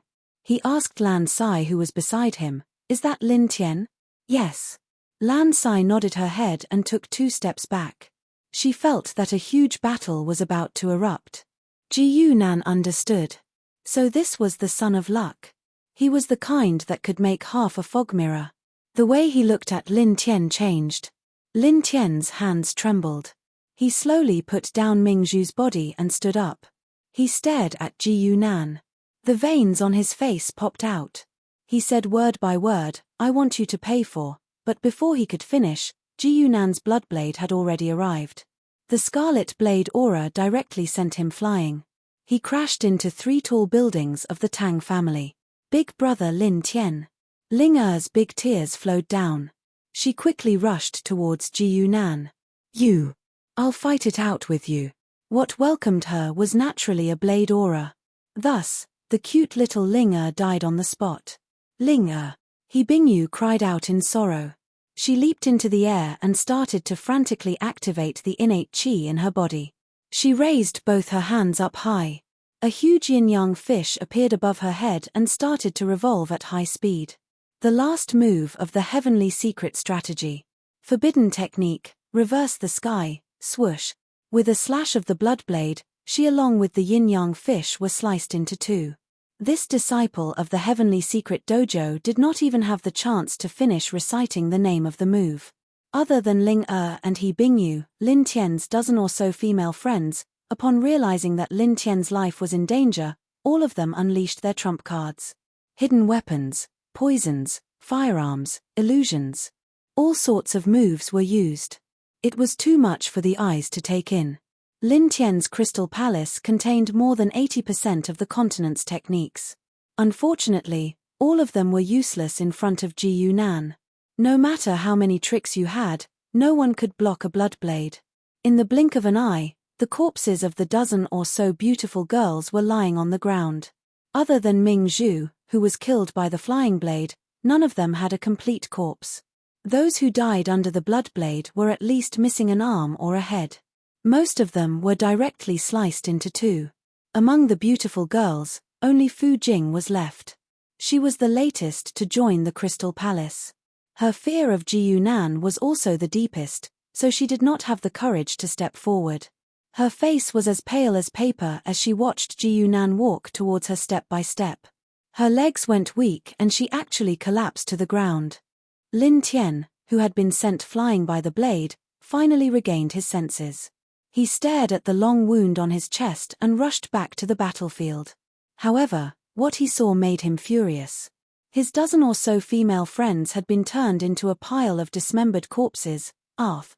Lin Tian roared in pain. He charged at Ji Yunan like a crazed demon and punched him without holding back. His 9 dragons body-tempering art was pushed to the limit. His physical strength had almost reached the limit of transcendence. The power of his punch could almost kill a Tao Lord. However, he was facing Ji Yunan. Ji Yunan did not need to be almost. He was the limit. Ji Yunan's blood blade circled around, and Lin Tian's entire right arm was cut off. Blood spurted into the sky. However, Lin Tian was not dejected. Instead, he laughed wildly. Die. Go to hell. It turned out that his right arm, which had been cut off by Ji Yunan, had not stopped at all. It still carried an unparalleled might and the 9 true dragons circling around it. He had used the price of losing an arm to exchange for a chance to hit Ji Yunan. Bang! This punch landed heavily on Ji Yunan's shoulder. A dull sound rang out. Time seemed to have stopped at this moment. Lin Tian stared at Ji Yunan. However, the latter did not show any signs of falling. Thus, the wild laughter on his face gradually froze. After a long while, Lin Tian's severed arm fell to the ground. Ji Yunan stretched out his hand and rubbed the place where he had been hit. He muttered to himself, "The main character template is really powerful. It hurts a little." As he said this, shadow power surged out from his body and completely enveloped the stunned Lin Tian. It directly suppressed the power in his body and sealed his 5 senses. Ji Yunan still wanted to bring him back to the white fog and use his karmic luck as a fog mirror. Of course, he could not let him die. At this moment, a voice came from the sky again. "Mr. Ji Yu, please wait. This Lin Tian has been chased by us for a long time. Can Mr. Ji Yu hand him over to us?" Chapter 120. Fu Yong's face was filled with complacency. Even though it wasn't his idea to make Ji Yunan and Lin Tian fight, he felt honored as well. He'd seen Lin Tian's final attack, and no matter how strong Ji Yunan was, how could he not be injured after taking that punch head-on? Even if Lin Tian was at his peak, they would only need 3 people to take him down. Now that Ji Yunan was injured, and the 6 of them were here, how could Ji Yunan still have the strength to resist? Fu Jing, who was lying on the ground, seemed as if she'd seen her savior, and she immediately pounced over. Father, I'll definitely listen to you in the future." She hugged Fu Yong's arm, and her face was filled with the joy of surviving a calamity. "HMPH, little girl. Now you know to look for your father." Fu Yong snorted lightly, and he spoke stiffly, but he'd already pulled her behind him. After all, she was his daughter, and Fu Yong couldn't bear to see anything happen to her. At this moment, Ji Yunan had already passed Lin Tian, who'd lost an arm and had been completely sealed by him, to land Sai, while he held the crimson saber and walked forward. Naturally, the 6 Tao Lords were in front of him. Fu Yong watched as Ji Yunan walked over slowly, and the crimson saber was still flickering with crimson light, and his expression gradually sank. "Does Mr. Ji Yu really want to go against us?" Fu Yong spoke in a low voice, and he thought that Ji Yunan hadn't figured out the situation. "Forget it, allow me to introduce you. This is the Dragon and Phoenix Tao Lord, and this is..." He just pointed at the Dragon and Phoenix Tao Lord when he saw Ji Yunan suddenly raise his saber, and his figure even split into 6, and the 5 pitch-black figures did the same thing. Fu Yong glared furiously, but he deserved to be called the Sword Tao Lord, and he still drew his sword from his waist at the critical moment to block the crimson saber. However, he'd never imagined that Ji Yunan would possess an unparalleled advantage when facing a Tao Lord like him who was skilled in attacking. The peak realm from the evil god's temple allowed his absolute strength to stand at the peak of stage 3, and the crimson saber gave him extreme offensive power. If it was an expert with strange abilities like the heavenly secret Tao Lord, it would be very difficult for Ji Yunan to kill him in one strike. However, people like Lin Tian and Fu Yong were his favorite opponents. Under the crimson light, Fu Yong's sword was directly cut into 2, but it only managed to block the crimson saber for a moment. The first sword Tao Lord didn't even get a chance to grunt before he was cleaved in 2 along with his sword. The next moment, Ji Yunan's figure instantly turned dark, and the black shadow next to him turned into Ji Yunan's figure. This process was repeated many times until all 6 slashes were made by Ji Yunan himself. After the dazzling one-blade 6 slashes, Ji Yunan stood still again, but he didn't feel any mental pressure. Is it because his soul is strong that his mental strength is also strengthened? My previous life was just a game after all, and the player's mental strength was still at the level of an ordinary person. Ji Yunan rubbed his chin as he pondered. In front of him, 5 corpses that had been cut in 2 slowly fell to the ground. Among the 6 Tao Lords, only the heavenly secret Tao Lord was still standing. There wasn't even any hint of surprise on his face, as if everything had been within his expectations. Ji Yunan didn't even look at the 5 corpses. It was just as Redtail had said, the 6 Tao Lords were just 5 pieces of trash, apart from the heavenly secret Tao Lord. They had been immersed in a comfortable environment for too long. Aside from Fu Yong, the others couldn't even react to Ji Yunan's slash.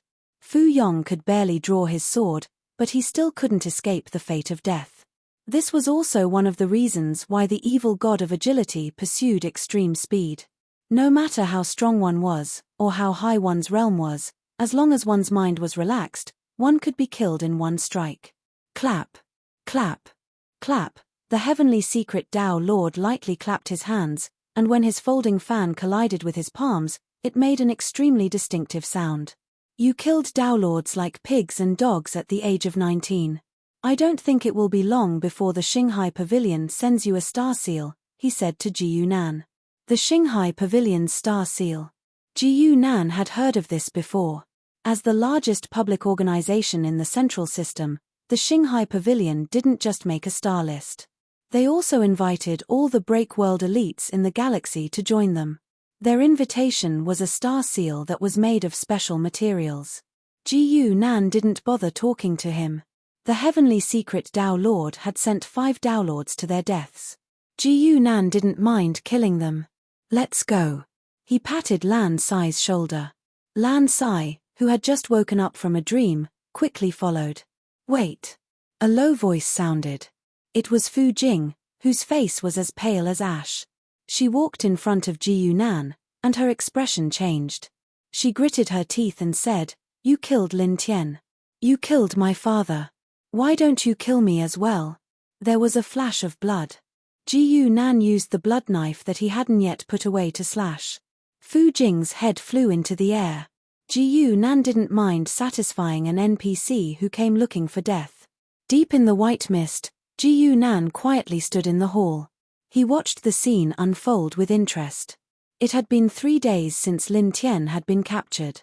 After Ji Yunan returned to the white mist from planet Shenhuang, he had been preparing. He had also been learning how to make a fog mirror. Ji Yunan didn't care what the 5 Tao Lords were going to do. He didn't care what the heavenly secret Tao Lord wanted. Players didn't care about what NPCs wanted to do. They only cared about their own quests. Lin Tian was still covered in shadow power. The 9 golden dragons in his body could only curl up in a corner when faced with Ji Yunan's shadow law, not daring to move at all. This is the array for sacrificing the power of providence. Red Tail drew an extremely complicated array, then wiped the sweat on his forehead, and said, "Things related to providence were indeed very complicated. Not only the array itself, but there were also a lot of supplementary materials. Fortunately, it was in the white mist. Otherwise, it would be troublesome for Ji Yunan to collect them himself." Perhaps Red Tail was also taking this opportunity to show Ji Yunan the value of the white mist and herself. Otherwise, with her understanding of Ji Yunan, he would probably give up on the white mist at any time. Red Tail guessed correctly. It was the complicated process of making a fog mirror, as well as the difficulty of collecting and processing the raw materials, that made Ji Yunan decide to completely control the white mist and manage it as his own force. From tomorrow onwards, support a shell organization on the mainland. It will be the identity of the white mist. Ji Yunan said to Red Tail beside him. Don't arrange too many of your own people. If necessary, just throw them away like white gloves. Yes, sir. Red Tail looked at Lin Tian, who was lying quietly in the array, and revealed a smile. Ji Yunan then said to Lan Sai, "You'll be the leader of the shell organization." I've never done this kind of thing. Lan Sai couldn't even speak clearly. She didn't expect that she would be involved. "You'll be doing this kind of thing in the future." Ji Yunan smiled and patted her head. Chapter 121. The power of destiny in Lin Tian's body was channeled out and successfully made into a new fog mirror. There weren't many problems during the process. With the new fog mirror in hand, Ji Yunan wasn't in a hurry to translate it. Instead, he began to work on reincarnation. Yes, after a long period of recuperation, Ji Yunan was finally going to restart his reincarnation. Lan Sai was already working hard on her cultivation, and Ji Yunan's sin value had been rising to 325 points. However, there was no limit to a person's desires. In the past, he dreamt of earning sin points while lying down, but now he felt that it was too slow, and insisted on completing missions. Of course, in order to accumulate enough points to advance to the 4th rank, he had to continue reincarnating. If not for Lin Tian's matter, Ji Yunan would have started reincarnating a few days ago. He'd found a rather suitable mission on the first fog mirror. The reincarnation formation on the ground slowly lit up, and Ji Yunan stepped into it. His body was placed in the void, and his soul was gradually drawn out, entering another world. External mission accepted. Mission objective: kill the son of Moon Slave. Mission reward: average. The long-awaited mission information slowly appeared in the evil god's temple. Ji Yunan's lips curled into a smile. This mission was practically tailor-made for him. The Morning Star plane was slightly smaller than the world of immortals and devils, but its strength was much higher. There were even figures at the level of a Tao Lord. The size of the plane determined that the rewards would not be small, and missions that involved killing targets were Ji Yunan's favorite.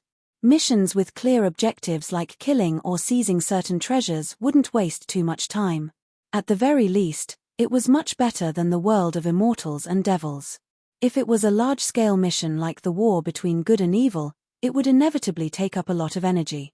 The mission to the Morning Star plane this time was extremely good.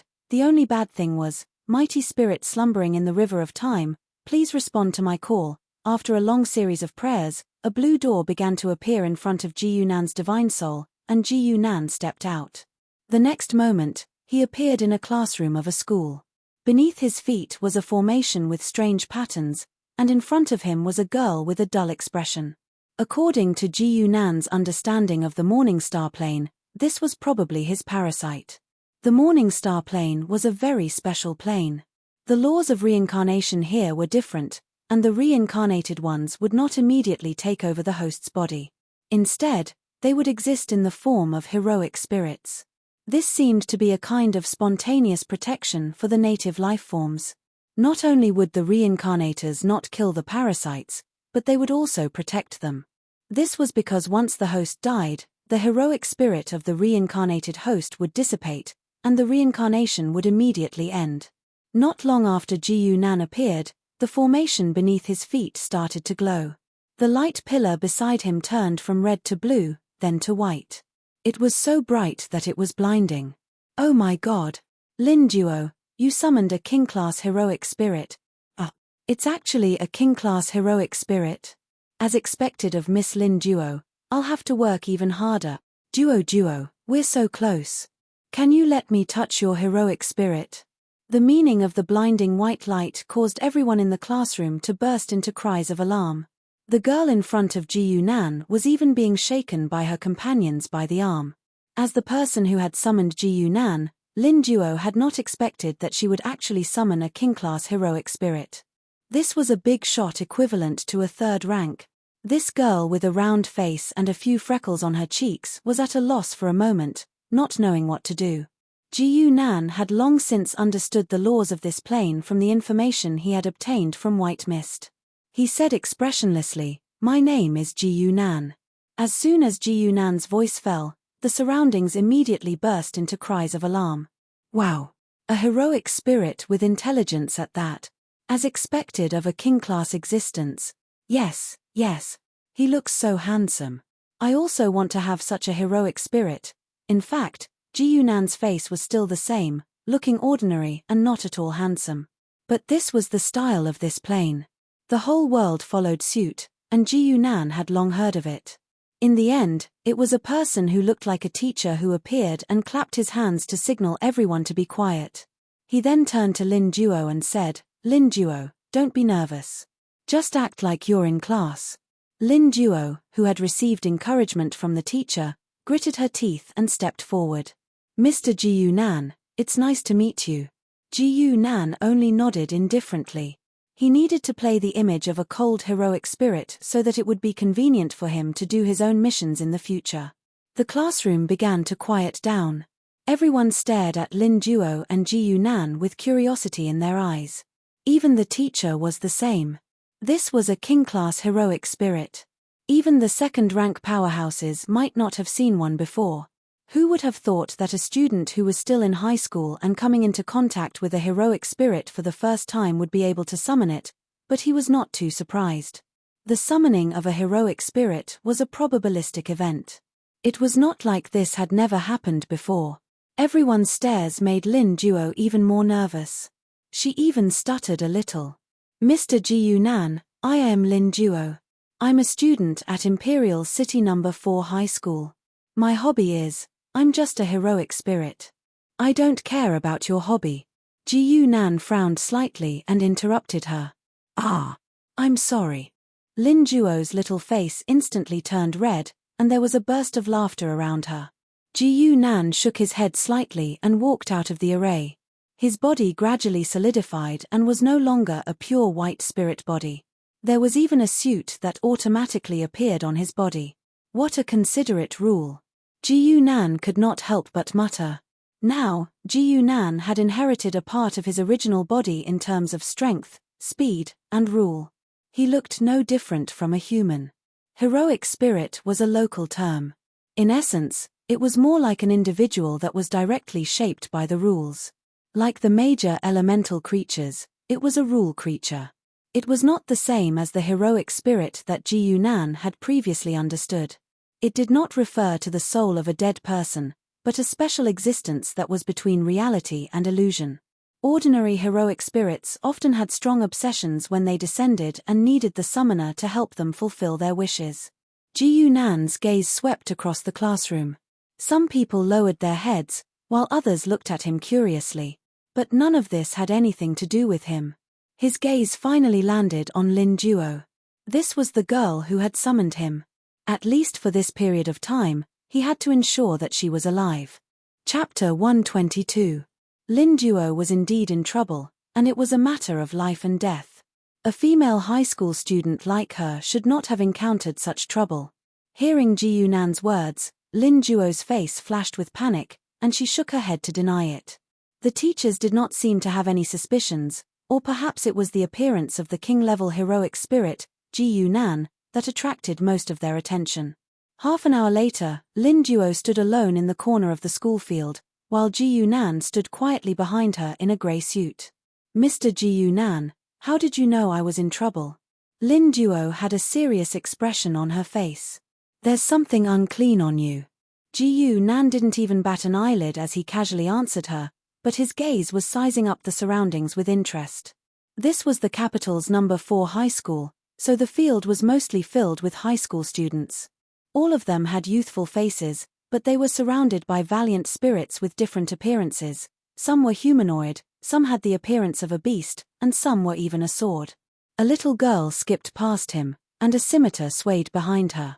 This strange scene happened in front of Ji Yunan, but the people around him did not find it strange at all. The heroic spirits were the core of this continent. Almost the entire power system here was built around the heroic spirits. Even the natives did not call their world Morningstar, but directly called it the heroic spirit continent. From personal cultivation to combat, and even to the wars between forces and nations, hundreds of millions of heroic spirits played an important role in all of this. Ji Yunan's words made Lin Duo feel a chill, as if it reminded her of a terrifying experience. What is it?" The girl's lips were pale, and her voice was trembling. "Just some tricks, not worth mentioning." Ji Yunan did not pay much attention to it, and instead asked, Have you heard of the Moon Slave or the Son of the Moon Slave? Ji Yunan's mission was to kill the Son of the Moon Slave, and this mission was divided into 2 steps: find the target, and kill the target. Lin Duo looked confused, and then shook her head. Ji Yunan did not think that she would lie, and could only sigh inwardly as he considered looking for information elsewhere. The flow of time in the morning star plane and the astral realm was about 15-1. Ji Yunan had set aside a month for himself, so he could stay here for more than a year. Right at this moment, 2 black-clothed men quickly walked over and arrived before Lin Duo. "Miss Lin, about that matter, what do you think?" One of the 2 men, a bald man wearing sunglasses, said expressionlessly. Lin Duo was like a cat whose tail had been stepped on. "That's something my grandfather left behind, I won't sell it to you no matter what." The bald man in black didn't mind. He just smiled and said, "Then Miss Lin, please think about it for a few more days." He put on the black round hat in his hand and said, "Our Heavenly King group never forces anyone to buy or sell. Miss Lin can rest assured about this." Seeing this, Ji Yunan just watched. Since Lin Duo did not say anything, he would not be a busybody. Ji Yunan just watched. Since Lin Duo didn't say anything, he wouldn't be a busybody. However, since there were no clues for the mission, Ji Yunan chose to lie low for the time being, not wanting to expose himself too early. However, there were no clues about the mission at the moment, so Ji Yunan chose to hide for the time being. He did not intend to expose himself too early. In the quiet library, Ji Yunan was flipping through an ancient book unhurriedly, a stack of books in front of him. "Mr. Ji Yunan, the information you wanted is here." Bang! Lin Duo pouted as she placed the heavy book in her hand on the table. Her face was full of dissatisfaction. Heroic spirits were supposed to assist the heroic spiritualist's growth and battle, so why was it the other way around? However, Lin Duo was just an ordinary high school girl, and her personality was not tough. She could only sulk in her heart. However, Ji Yunan ignored her and continued to read through the information on his own. Compared to the mission to find the Eye of Max, it was much smoother this time. The term Moon Slave was easy to find clues, or rather, it was a famous story that could be found even in an ordinary high school library. Moon slaves were one of the famous heroic spirit kings in ancient times, but they had not appeared in the world for a long time. Not many people knew of them now. However, it was easy to find information about them in ancient books. Elves are natural heroic spirits, they should be unique to this plane. Ji Yunan frowned, making a judgment on the so-called Moon Slave. Heroic spirits were unique to the Morning Star plane. Most of them were not reincarnated, but rather native or foreign powerhouses, a projection of some intense will. For example, there was a Grandmaster of the Way of the Sword who could not reach the pinnacle of the Way of the Sword in his entire life. A strand of his will was chosen by the Morning Star plane's will, and a heroic spirit descended. This heroic spirit was based on the Sword Dao Grandmaster, but there was no conscious connection between the two. Even their personalities were different. The heroic spirit only inherited the Grandmaster's will towards the Way of the Sword. Its knowledge and intelligence were incomplete, but it was likely to be stronger in terms of swordsmanship. Other than these heroic spirits, there was another type of natural heroic spirit. Natural heroic spirits belonged to the category of living beings. Not only were their minds complete, but they could also cultivate and grow on their own. For example, moon slaves and reincarnated heroic spirits like Ji Yunan. Ji Yunan put down the information in his hands and slowly stood up. This was only a high school library after all, and the information on moon slaves was limited to this. There was no more detailed information. Seeing him stand up, Lin Duo revealed a puzzled expression. "You're done reading?" Ji Yunan nodded lightly. "What's the matter?" A blush appeared on the girl's face, and she seemed a little bashful. "The school is holding a heroic spirit competition the day after tomorrow. Can you participate with me?" The Heroic Spirit Master competition sounded like a competition that both the summoner and the heroic spirit participated in. "Sure," Ji Yunan replied casually. He was not pressed for time in this reincarnation, and he did not mind doing some unrelated things. Moreover, as his summoner, Lin Duo might have a side mission on her. It was not easy for him to reincarnate once, and it would be a waste if he only did a main mission. After agreeing to Lin Duo's request, Ji Yunan left quickly. He only left a sentence for Lin Duo: summon me if you encounter anything bad. Heroic spirits could summon heroic spirits back to their side. This was common knowledge in the Morning Star Plane. Ah! Where are you going?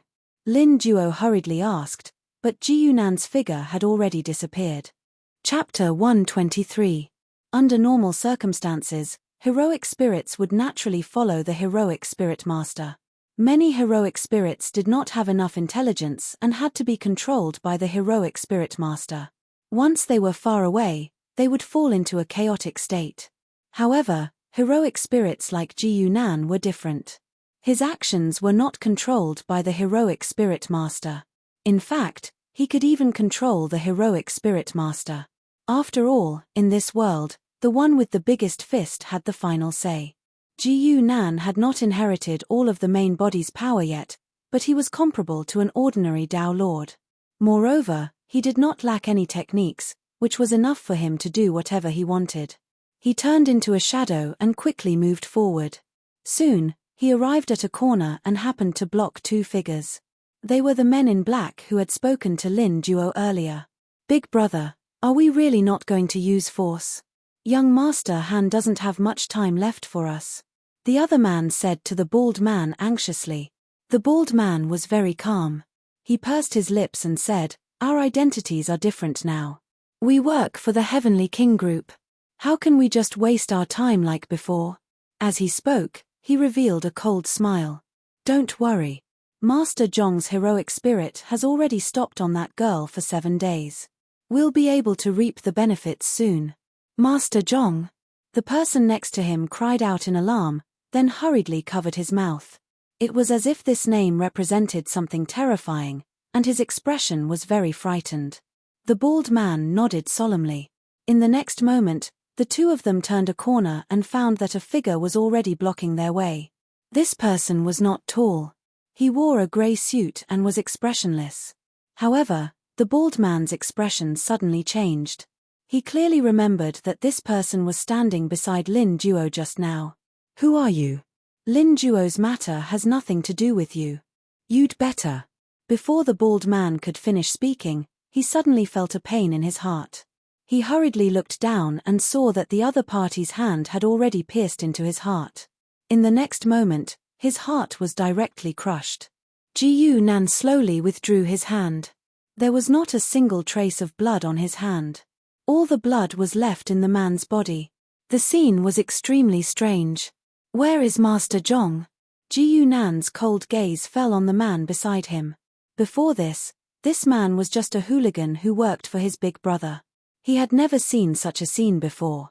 He was so scared that his face turned pale. I don't know. I really don't know. Big brother, don't kill me." Ji Yunan lifted his leg and kicked. The man's right leg bone instantly made a catcher sound, and in the blink of an eye, it broke into 2 pieces. The pain coming from his leg made the man want to cry out in pain, but the shadow power instantly stuck in his throat, making it impossible for him to make a sound. Ji Yunan looked at him condescendingly. "If you don't know, then die. Think carefully before you speak. You only have one chance." By the time he could speak again, the man was already in tears. He said repeatedly, I know. Master Zhong met us in a bar, I'll take you there." In the evening, in a small bar called Night, Ji Yunan sat alone in a private room. There was a glass of fruit wine in front of him, but he had not touched it. A moment later, the man in black who called himself Yi Dong limped in.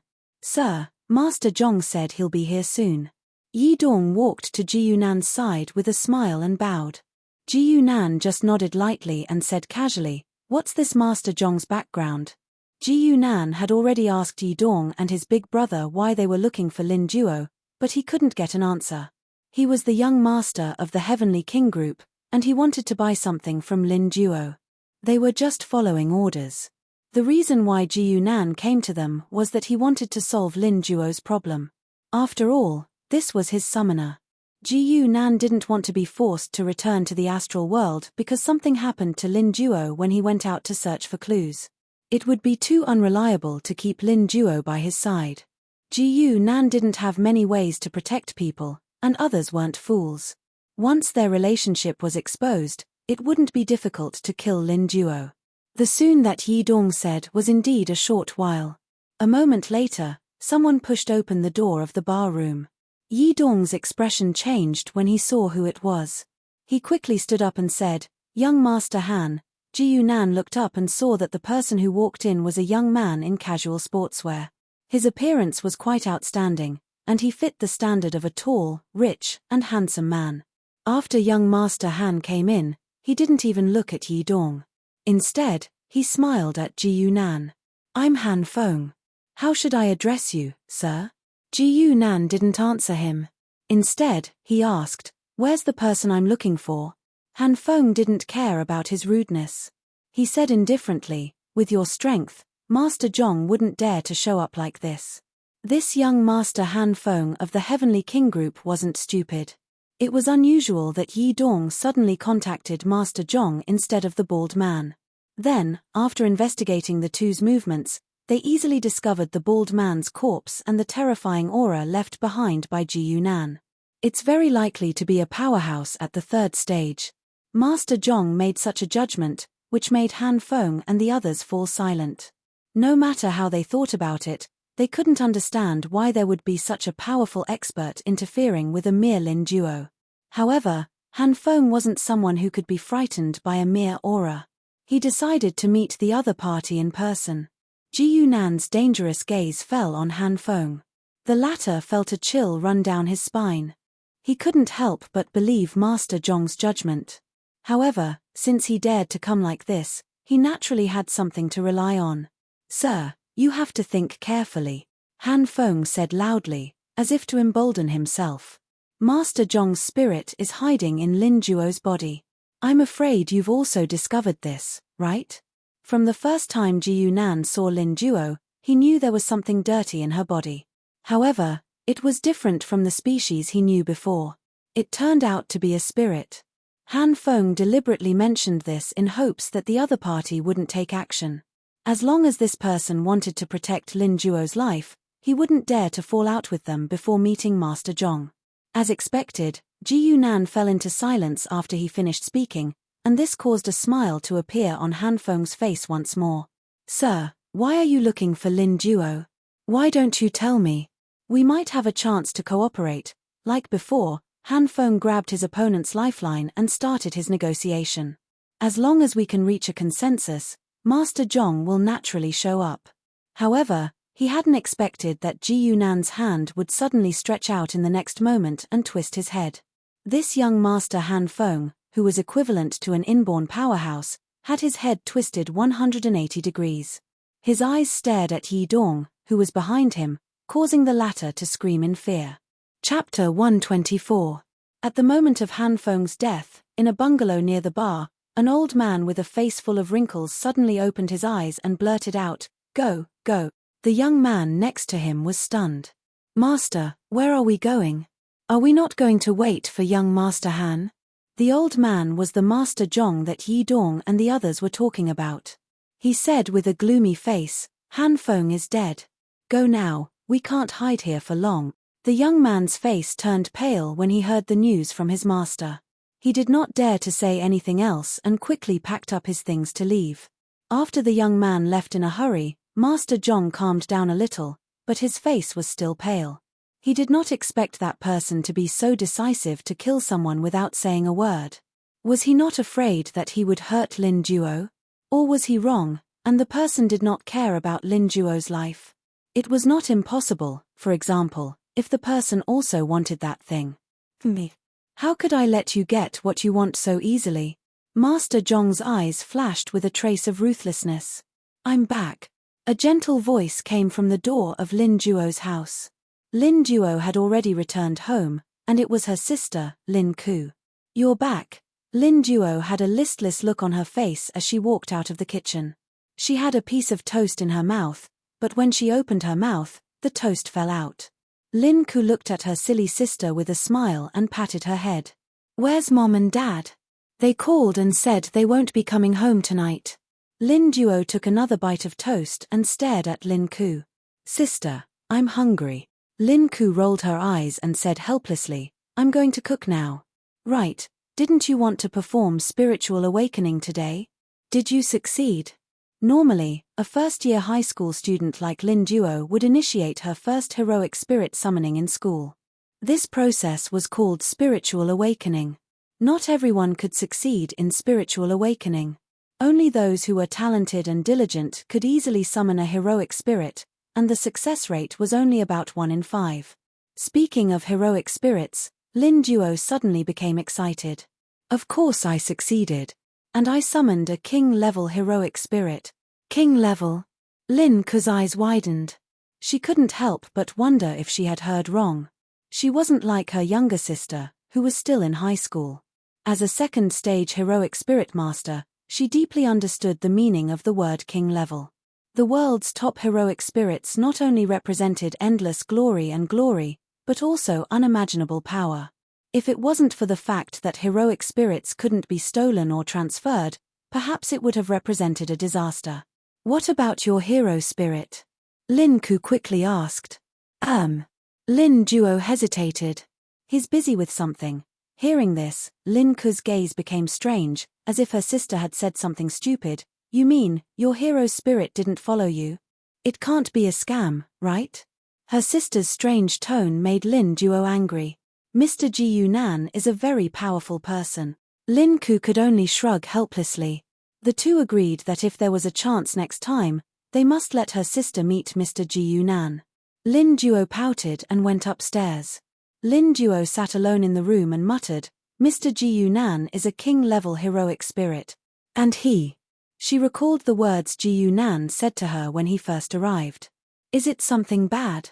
Lin Duo sat in front of the table and took out a small box from her drawer. Then, she stared blankly at it. This box was something she accidentally found when she returned to the ancestral house last time. Beside the box, there was a note left by her grandfather. Lin Duo couldn't understand the words on the note, and she also couldn't find a way to open this box. It was only a few days ago that a few people suddenly came to her door and wanted to buy the box in her hands, which made her interested. Lin Duo's gaze stopped on the box. She felt that the box was gently shaking, but it seemed like it was just an illusion. She felt that her head was a little heavy, and there was a faint murmur beside her ear. Let me out. Let me out. Lin Duo was so scared that she quickly threw away the box in her hands. Only then did she realize that her back was already soaked in cold sweat. A light breeze blew past, causing her body to feel cold. Lin Duo swallowed her saliva and could not help but take a deep breath. It was like this last time, but there was no strange sound. As she thought of this, she felt the coldness behind her getting heavier and heavier. She subconsciously turned around. The scene behind her made her feel a chill from her tailbone to the back of her head. It was a woman without facial features. Her head was lowered and she was standing in front of her. Ah! Lin Duo screamed and threw something over. She turned around and wanted to run out the door. But when she turned around, she saw that it was still that faceless woman. But this time, she was not standing upright, but hanging upside down from the roof beam. Her messy long hair was hanging down, revealing a face that was as white as paper. Lin Duo almost felt suffocated. She felt that her consciousness was constantly being eroded and becoming blurry. Fortunately, her remaining consciousness reminded her of what Ji Yunan had said before he left. She used the last of her strength and began to call for her hero spirit in her mind. As a hero spirit, she could accept the summoning of a hero spirit and directly return to the latter's side, but the price was much more than ordinary teleportation. Ordinary hero spirits could not afford such a price at all. Only someone with power like Ji Yunan could afford such a squandering. The faceless woman slowly floated closer and was almost in front of Lin Duo until a hand reached out and grabbed her neck.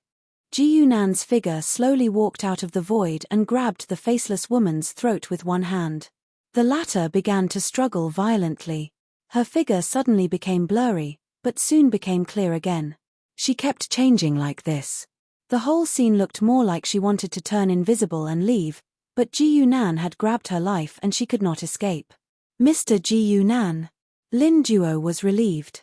She quickly got up from the ground and hid behind Ji Yunan. Who is she? Person? She's not a person. Ji Yunan replied casually. The reason why he did not directly break her neck was also because of this. Since she was not a person, the throat was naturally not a vital point. However, Ji Yunan's words made Lin Juo's face turn pale again. She stammered, "Not a person. Could she be?" Ji Yunan turned around and saw Lin Juo's trembling appearance. He lifted the faceless woman in his hand. The blank face was almost touching Lin Juo's face. "Arth!" the girl screamed. Chapter 125. Mr. Ji Yunan, you're too much. Lin Juo's eyebrows were almost knitted together as she stared at Ji Yunan fiercely. Her face was flushed with anger. Ji Yunan curled his lips indifferently and sat on the chair in front of Lin Juo's desk. He threw the faceless woman beside him. She lowered her head and did not dare to speak. This was Master Zhong's heroic spirit. It already had some basic intelligence, but it was far from being able to act on its own.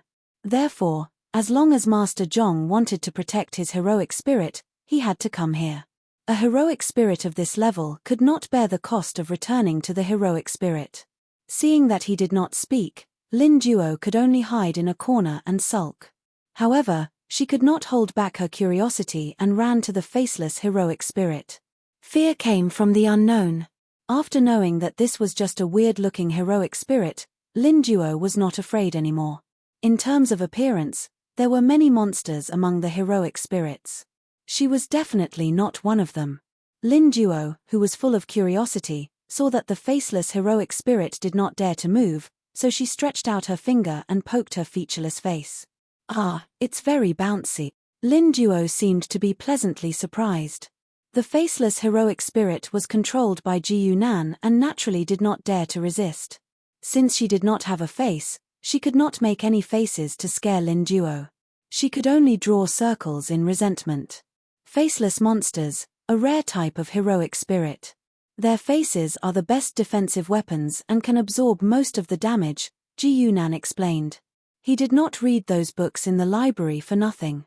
As he spoke, he casually raised his hand and a pitch-black sword flew out and directly entered the faceless heroic spirit's face.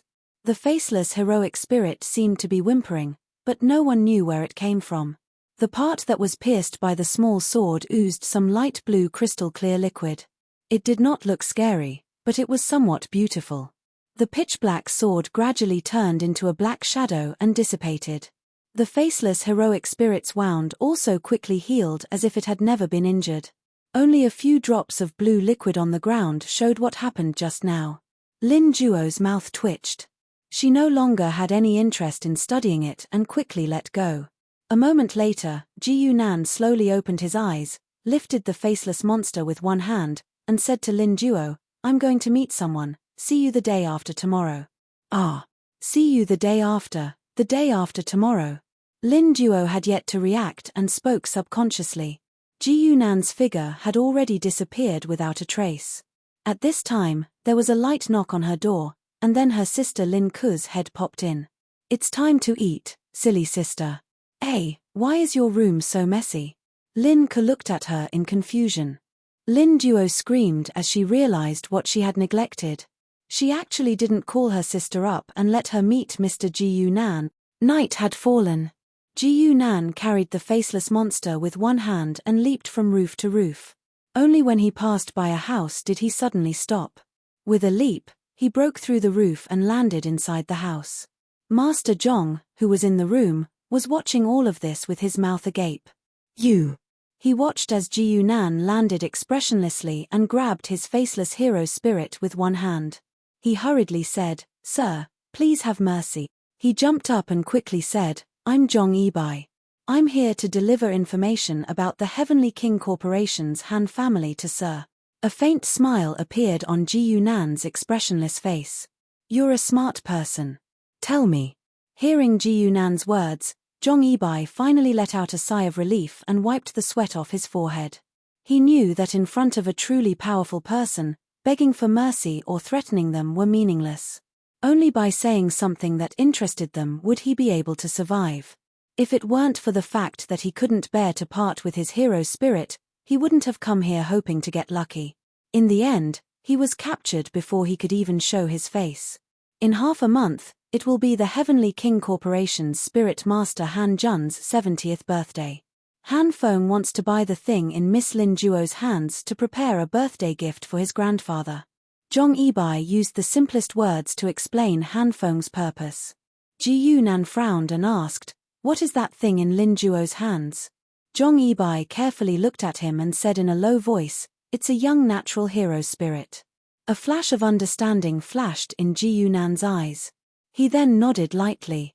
Natural hero spirits were very rare. Correspondingly, most of them were very powerful and could be considered a valuable commodity. But, how do you know that Lin Duo has this thing? Ji Yunan asked. I'm not sure about that. Zhong Yibai shook his head. Seeing Ji Yunan frown, he hurriedly said, but the Han family definitely knows. Han Feng is also acting on his father's orders. Bring me there. Ji Yunan casually threw the faceless monster to him and said. Zhong Yibai immediately agreed. His heart that was hanging in suspense was slightly relieved. In his opinion, he had passed this hurdle. At least the person in front of him would not easily take his life. This Master Zhong, who grew up in the slums, had always prided himself on knowing people's hearts. He had no enmity with this master. The one who had enmity with him was the Han family. As long as he was willing to help him solve the Han family's problem, he might even be able to benefit from this disaster. This was a big shot of the third rank. He was on the same level as the old man from the Han family. In the center of the city, in an elegant villa, a middle-aged man in blue and purple pajamas sat on the sofa. In his arms was a naked girl with light makeup. The girl stuck her body to the middle-aged man's hand and let him play with her. She smiled and said, "Mr. Han, you," before she could finish, she was interrupted by a ringtone. It was CEO Han's phone ringing. Mr. Han, who was originally in high spirits, frowned when he saw the number displayed on the phone. He waved his hand and gestured for the girl to move away. The girl pouted unwillingly. She did not dare to say anything else. She just sat to the side naked. Mr. Han then picked up the phone. "How is it, Zhong Yibai? Did you find Han Feng's whereabouts?" Mr. Han asked directly after the phone was picked up. "I found him, but..." Zhong Yibai's voice sounded a little hesitant. "The situation is a little complicated. I'll tell you in person." Mr. Han was worried about his son. He was not in the mood to talk nonsense with Zhong Yibai. He said impatiently, "Then what are you waiting for? I'm at home." He did not hear the expected response. There was a slight pause on the other side of the phone. Then, Mr. Han heard Zhong Yibai's strange words. "Sir, it's confirmed. He's at home." Mr. Han was stunned. Before he could react, the window of his house shattered and two figures stepped into his house. One was a young man in a grey suit. His face was cold and expressionless. The other was Zhong Yibai, who had just spoken to him on the phone. Chapter 126. The pitch-black dagger sliced through the air. Before Mr. Han could even say a word, his throat was pierced by the dagger. His corpse slowly fell to the ground. Blood gushed out from his throat and soaked the luxurious carpet on the floor of the villa. Zhong Yibai was stunned. He did not expect Ji Yunan to act so quickly. He did not even have the chance to speak and did not even have the chance to show off in front of Ji Yunan. He was even more puzzled. This lord seemed to be here to kill. What was his purpose? Whether it was for the natural hero spirit or for other resources, sparing Mr. Han's life for now would allow him to interrogate him for more information. As for the naked girl, she had already screamed.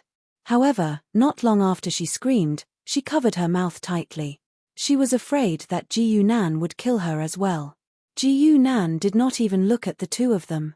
He walked into the villa slowly. With a flip of his hand, a small box appeared. This was Lin Duo's box.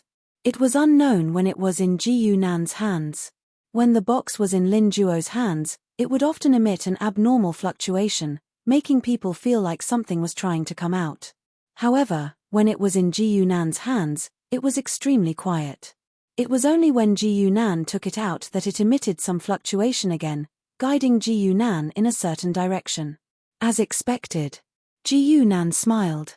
With his many years of experience in running dungeons, he knew that there might be a hidden mission behind anything unusual.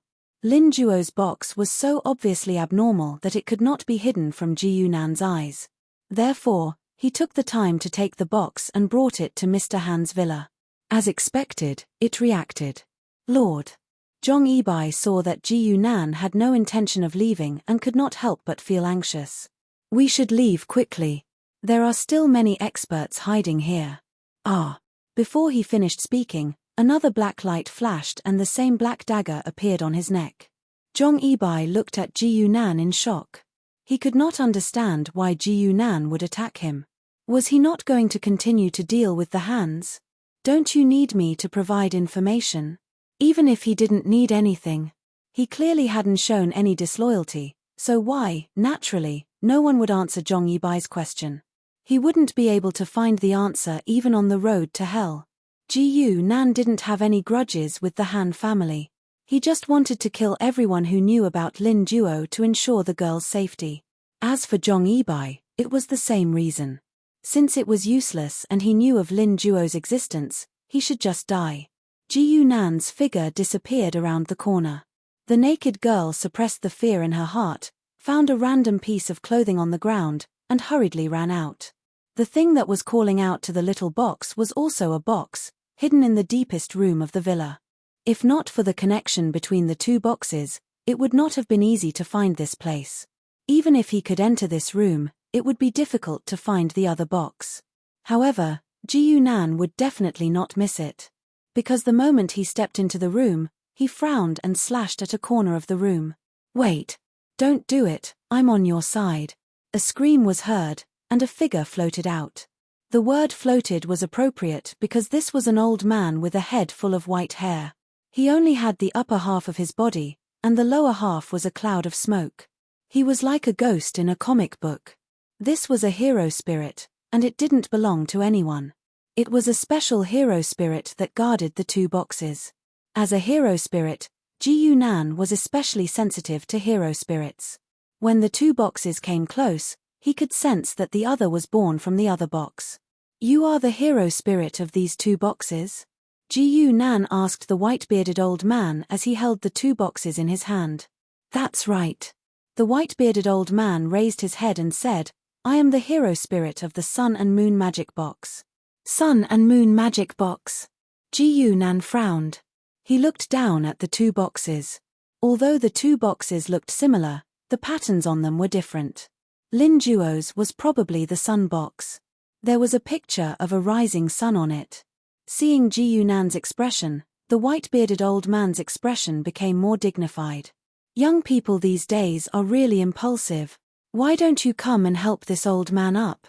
Ji Yunan was still expressionless. He wasn't affected by the old man's words at all, but he gently raised his right hand. The white-bearded old man felt a suction force.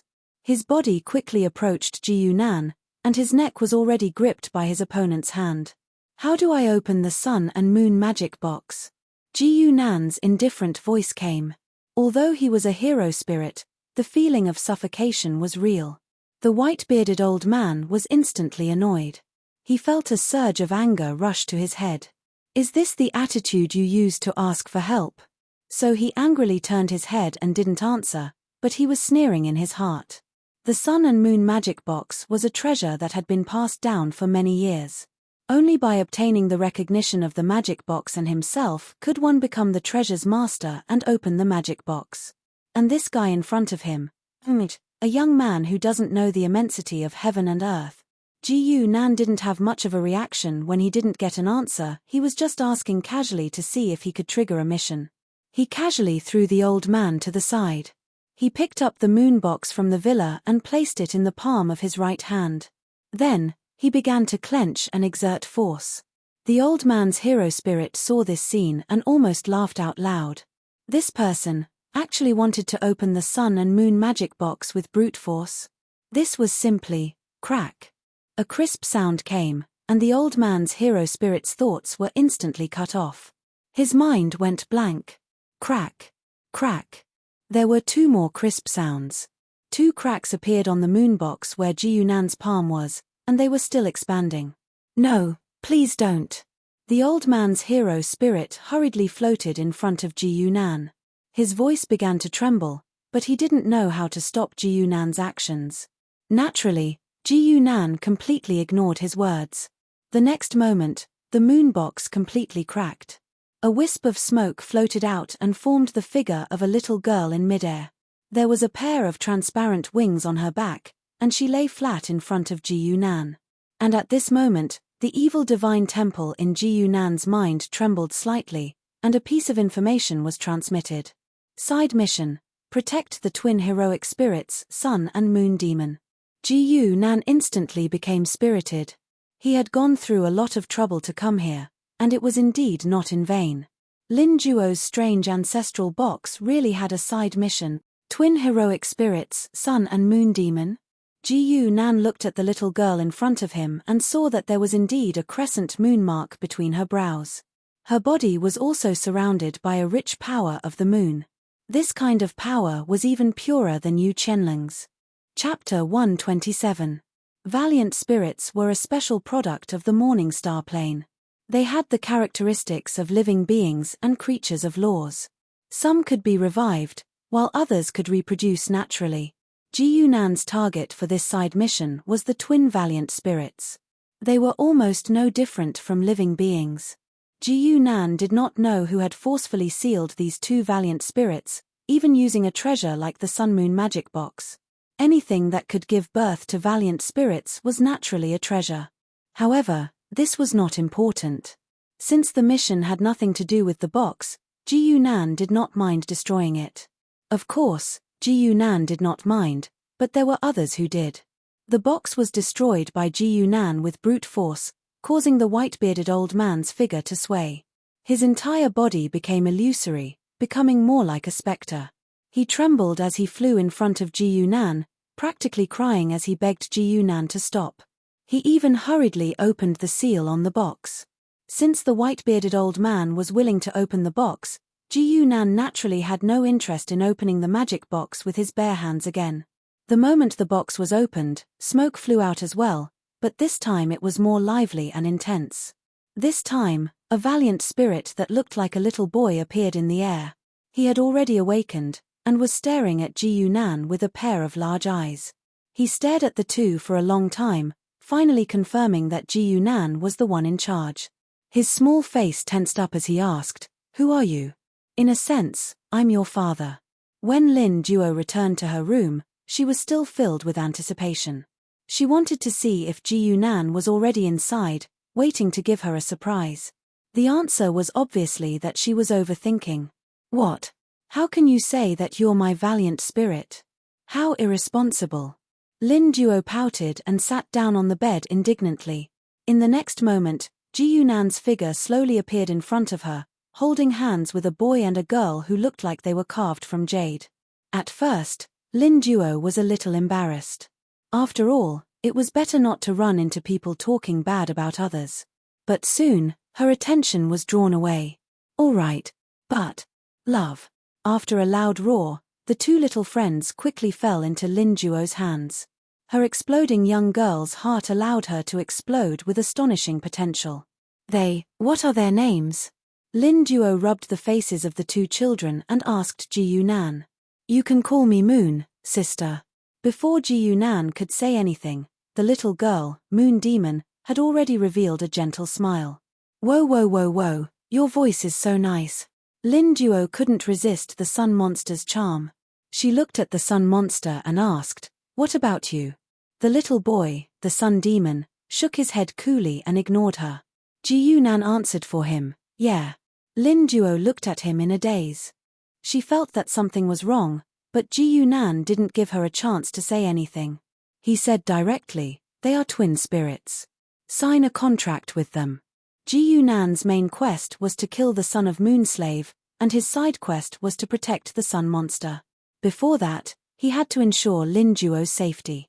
So he decided to let Lin Duo sign the twin spirits. This way, it would be convenient for him to protect both sides. When necessary, he could also sacrifice the spirit to protect Lin Duo.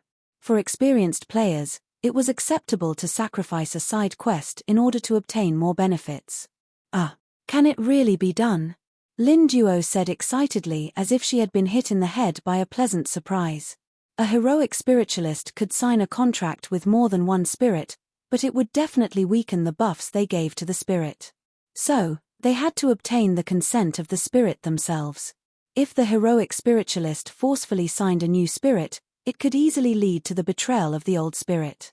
As for Ji Yunan, he didn't have this problem at all. He never expected Lin Duo to help him. Lin Duo was inexplicably excited about this. Not only did the twin spirits sound powerful, but she also had to sign them just because they looked like little boys and lollis. Thank you, Mr. Ji Yunan. You're such a good person. Lin Duo didn't forget to give Ji Yunan a good person card in her excitement. Ji Yunan accepted it without hesitation. The sun monster pouted and said, "Is this silly big sister our contract partner?" Lin Duo's face immediately darkened. Luckily, the moon monster saved her in time. "Big sister, please take care of me in the future. Little girls are indeed cute." Lin Duo complained in her heart. But soon, she would find out that honest boys were cuter. Early the next morning, when Lin Duo brought Sun Moon Demon downstairs, her sister Lin Ku almost ate her breakfast up her nose. What's going on? Who are they?" Lin Ku pointed at her sister and said, "Lin Duo, how old are you?" They. Lin Duo was stunned and immediately realized that her sister had misunderstood something. Her face turned red. "Big sister, listen to me. They aren't." The sun monster still looked cool, but the moon monster tugged at the corner of her clothes. "Mommy, I'm hungry." Lin Duo was speechless. After leaving the sun monster to Lin Duo, Ji Yunan left her house again. The mission to protect the sun monster did not specify a time limit. Based on Ji Yunan's past experience, it was likely to continue until the end of the dungeon. His main mission was completed, or the dungeon was forcibly ended. There was no reward for failing the dungeon, so he could only think of a way to complete the main mission. The information that the main mission gave to Ji Yunan was son of the moon slave. The moon slave had been found out to be an ancient heroic spirit, but what was the son of the moon slave? Was it a descendant of the moon slave or a heroic spirit related to it? Also, in the previous sun monster mission, there was also a moon monster. Could it be related to the son of the moon slave? All kinds of questions appeared in Ji Yunan's mind. Without enough information, Ji Yunan could not make any more judgments. He had to do a deeper investigation now. The moon slave spirit was found in the high school library where Lin Duo was, so Ji Yunan immediately went to the major libraries in an attempt to find more clues. But to his disappointment, he did not find any new useful information. Perhaps the existing information about the moon slave was only at that level. There was no more in-depth information in other places. Just when Ji Yunan was at a loss for what to do, a laughing voice resounded by his ear. "Sir, are you looking for the moon slave?" The guardian spirit of the sun monster box, the white-bearded old man whose figure was blurry, was carefully floating next to Ji Yunan. The sun monster box was still in Ji Yunan's hands. He had forgotten to return it to Lin Duo yesterday. Anyway, the latter's attention was on the sun monster, so she did not notice it. "You know about it?" Ji Yunan raised his eyebrows and said, "It's passed down from ancient times, of course I know about it." Chapter 128. In a quiet mountain house on the outskirts of the northern part of the city, an old man slowly opened his eyes. His hair and beard were all white, but he was brimming with energy. His eyes contained a light that no one dared to look directly at. This old man was Han Jun. If anyone who knew him was here, they would definitely be shocked. This was the true master of the Heavenly King group, a super expert of the third stage. He was actually living in seclusion in a place like this. With his status, he could enjoy all the glory in the world, but he was willing to live like a monk in this mountain house. "Master." A faint figure appeared behind Han Jun and reported in a low voice, "Han Yuntian and Han Feng are dead." Han Yuntian was Han Feng's father, Chief Han, who had died under Ji Yunan's sword. He was also this old man's third son. But when Han Jun heard this news, his indifferent expression did not change at all. It was as if the person who had died was not his own son or grandson. "How did they die?" the old man asked calmly. The figure behind Han Jun gradually became clear. It was a wolf with a human body and a wolf head. It did not speak and only handed a report to Han Jun. Han Jun quickly scanned through, but his brows furrowed. Han Yuntian was found dead in his home. The killer did not find any clues, but from the aura left on the corpse, it was very likely a third-stage existence. I personally went to take a look. It might be a heroic spirit.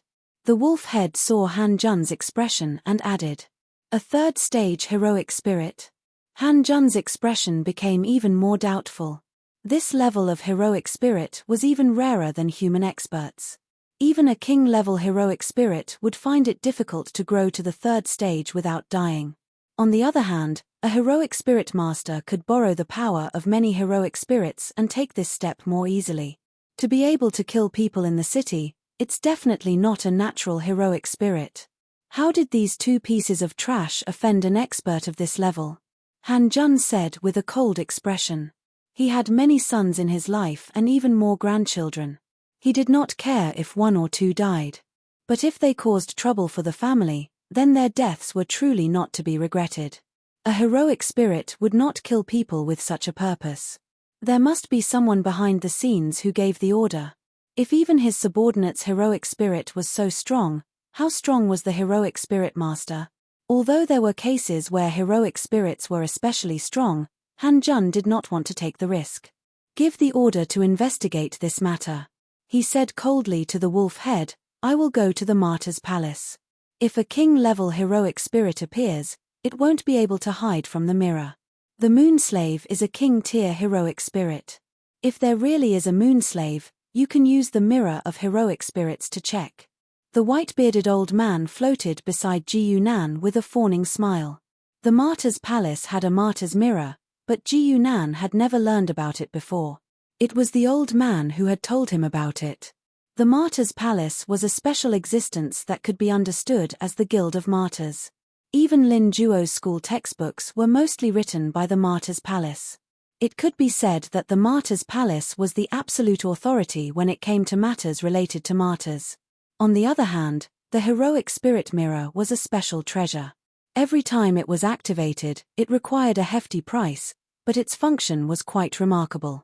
It could be used to detect the location of a specific heroic spirit. The martyr. Of the saints. Of the saint of the palace. Star with soul. Ji Yunan was quite satisfied after understanding the function of the martyr's mirror. Even though it was limited to a certain area, the martyr's mirror was exactly what he needed. If he could find the location of Moonslave, would the son of Moonslave be far away? He turned to look at the white-bearded old man whose body was about to turn illusory and said with a smile, "Since that's the case, I'll take you to the martyr's palace. It can repair your body there, right?" The old man was overjoyed and nodded repeatedly. He was advising Ji Yunan because his situation wasn't looking good, and only the martyr's palace could save him. When Han Jun arrived at the martyr's palace, it was as lively as usual. It was a gathering place for many heroic spirits. Rarely seen heroic spirits appeared one after another on the martyr's palace. But with Han Jun's status, he naturally would not be with these people. Not long after he arrived, someone came out to welcome him. "Elder Han, Lord Dongfang has been waiting for you for a long time," the person who welcomed Han Jun said. There was more than one martyr's palace in the world, and the person in charge of each palace was called the Lord. The Lord of this martyr's palace was called Dongfang Qi, an old friend of Han Jun's. Han Jun was startled at first, but he soon reacted and shook his head with a smile. He didn't ask too much and followed the person in. As expected, he saw a grey-haired old man inside the palace. It was Dongfang Qi. Dongfang Qi waved his hand, indicating for the person to leave. He then said to Han Jun, "I heard something happened to your family, so I knew you would come." "What? Are you sure it's a heroic spirit?" Han Jun didn't care about his son's death at all. Instead, he was more concerned about the enemy's identity. Dongfang Qi's expression gradually turned serious. "Yes, and it's a heroic spirit we've never seen before." There were no clues about Han Feng's death, but Han Yuntian had died in his own home. There were naturally people from the martyr's palace to help investigate. Ji Yunan's remnant aura was only a suspicion to the wolf-headed man, but it was irrefutable evidence in the eyes of the experts from the martyr's palace. "Have you checked with the martyr's mirror?" Han Jun couldn't help but ask. "Not yet." Dongfang Qi shook his head. "We can only check with the martyr's mirror after we've extracted its aura." Han Jun frowned slightly, but he also knew that this was a brand new heroic spirit. He had to use this method to locate it, so he could only wait patiently. Before long, the martyr's mirror hadn't even opened when a commotion came from outside. "What's going on?" Dongfang Qi asked with a frown. The palace attendant stopped by Dongfang Qi hurriedly bowed and replied, reporting to the palace master, "Someone has brought a heroic spirit here to treat his injuries." "It's a rare guardian spirit." Dongfang Qi was even more puzzled. "Isn't this normal? What's there to make a ruckus about?" Guardian spirits were rare, but this was a place where all the precious heroic spirits in the city gathered. It wasn't strange for a heroic spirit to appear here. The attendant replied with a wry smile, "It's that person. His heroic spirit is clearly on the verge of death, but he doesn't care at all. It's a waste of a heavenly treasure in his hands." Dongfang Qi and Han Jun glanced at each other and shook their heads at the same time. There were all kinds of people in this world, and there was no lack of people who didn't care for heroic spirits. However, such people were bound to be spurned by the heroic spirits. "Palace Master, the martyr's mirror is ready," another voice said from behind the two. Dongfang Qi couldn't be bothered with the guardian spirit. He immediately had someone open the martyr's mirror and used the aura he had collected from Han Yunqian's corpse. However, the result shocked him greatly. He looked like he had seen a ghost. "Dongfang, where's that heroic spirit?" Han Jun couldn't understand the symbol on the martyr's mirror, so he could only ask Dongfang Qi. Chapter 129. In the main hall of the martyr's palace, Ji Yunan asked a staff member, "Will he be healed if I put him in here?" The him Ji Yunan mentioned was naturally the guardian spirit of the sun and moon magic box, the white-bearded old man. The one being questioned by Ji Yunan was a young girl with braids. Even though she was unhappy with this fellow who didn't respect martyr spirits, she kept reminding herself not to be rude in front of everyone. However, she wouldn't treat Ji Yunan well either. She said stiffly, "That's right." In front of Ji Yunan, there was a small man-made hot spring with many heroic spirits soaking in it. It was used to heal the heroic spirits' injuries and recover their strength. Ji Yunan nodded, grabbed the old man's collar, and threw him in. His actions immediately caused another round of discussion. So crude. How can you treat martyr spirits like this? No one would want someone who doesn't respect martyr spirits like this even after death. So excessive. Ji Yunan completely ignored these discussions. The white-bearded old man had no time to respond to their sympathy. He was comfortably soaking in the hot spring and quickly recovering from his injuries. Perhaps the old man's injuries were strange, or perhaps he was powerful, but the rainbow-colored spring water dimmed at a visible rate after he entered. A short while later, the spring water became completely clear. The martyr spirits who were healing inside could only watch this scene in a daze. The old man's figure also solidified. He suddenly opened his eyes, and a divine light flashed through them. His aura also changed. "I, Jiyu Jiaoyu, have returned." The old man was so excited that he even told Ji Yunan his real name. He laughed heartily as he looked at Ji Yunan, looking as if his plan had succeeded. "Didn't expect this, did you? I was imprisoned by the sun and moon magic box for thousands of years just for this day. Speaking of which, I really have to thank you, little friend." Jiyu Jiaoyu laughed loudly at Ji Yunan as he spoke. At the same time, his aura erupted. It was actually at an extraordinary level, and it was quite extraordinary. "If you hadn't destroyed the moon box, I wouldn't have had the chance to escape. Don't worry, since I've regained my freedom, our previous..." A black sword pierced through his chest and into the spring behind him, piercing right through him. Ji Yunan stood expressionlessly in front of Jiyu Jiaoyu, the black sword in his hand. Meanwhile, Jiyu Jiaoyu was in a daze, unable to speak. His strength was rapidly fading with his injuries. "Where's the mirror of heroes?" Ji Yunan turned to ask the female staff member beside him. The girl was stunned by the sudden turn of events. She subconsciously pointed to the back and said, "Over there." Hey, wait. You haven't paid yet. Regardless of the relationship between this guy and his heroic spirit, they had used up an entire hot spring. Ji Nan stopped and looked at the girl who spoke, then at the people around him, and muttered, "So troublesome." Before the girl could understand what he meant, the shadow sword had already pierced through her heart. Just as Dong Fangqi said, "He's in the hall," a loud noise suddenly came from outside. "What's going on?" Dong Fangqi shouted. He couldn't imagine that someone would dare cause trouble in the martyr's palace. Did this person want to become enemies with all the heroic spirits on the continent? Han Jun narrowed his eyes. He had a bad feeling about this. Bang! A corpse fell heavily into the ground. It was the person Dong Fangqi had asked about just now. This palace master could no longer hold back and ran to the front hall to check. However, the scene that greeted his eyes left him tongue-tied. The originally bustling yet orderly martyr's palace was no longer in sight. Blood and corpses were everywhere, and countless sounds of slaughter could be heard coming from inside the hall. There were indeed countless of them, and every one of them was a pitch-black, faceless shadow. They were madly attacking the surroundings and killing every living being in sight. At the center of the hall stood a young man in a gray suit, and beside him was a white-bearded old man. "Sire." Jiyu Jiaoyu came up to him again with a flattering smile on his face. It was as though everything that had happened earlier was a dream. He was a heroic spirit and didn't have any vital points. Thus, apart from the bloody wound in his mouth, there wasn't much of a difference. "Do you know how to use the martyr's mirror?" Ji Nan asked in a calm tone, so calm that it didn't sound like a question at all.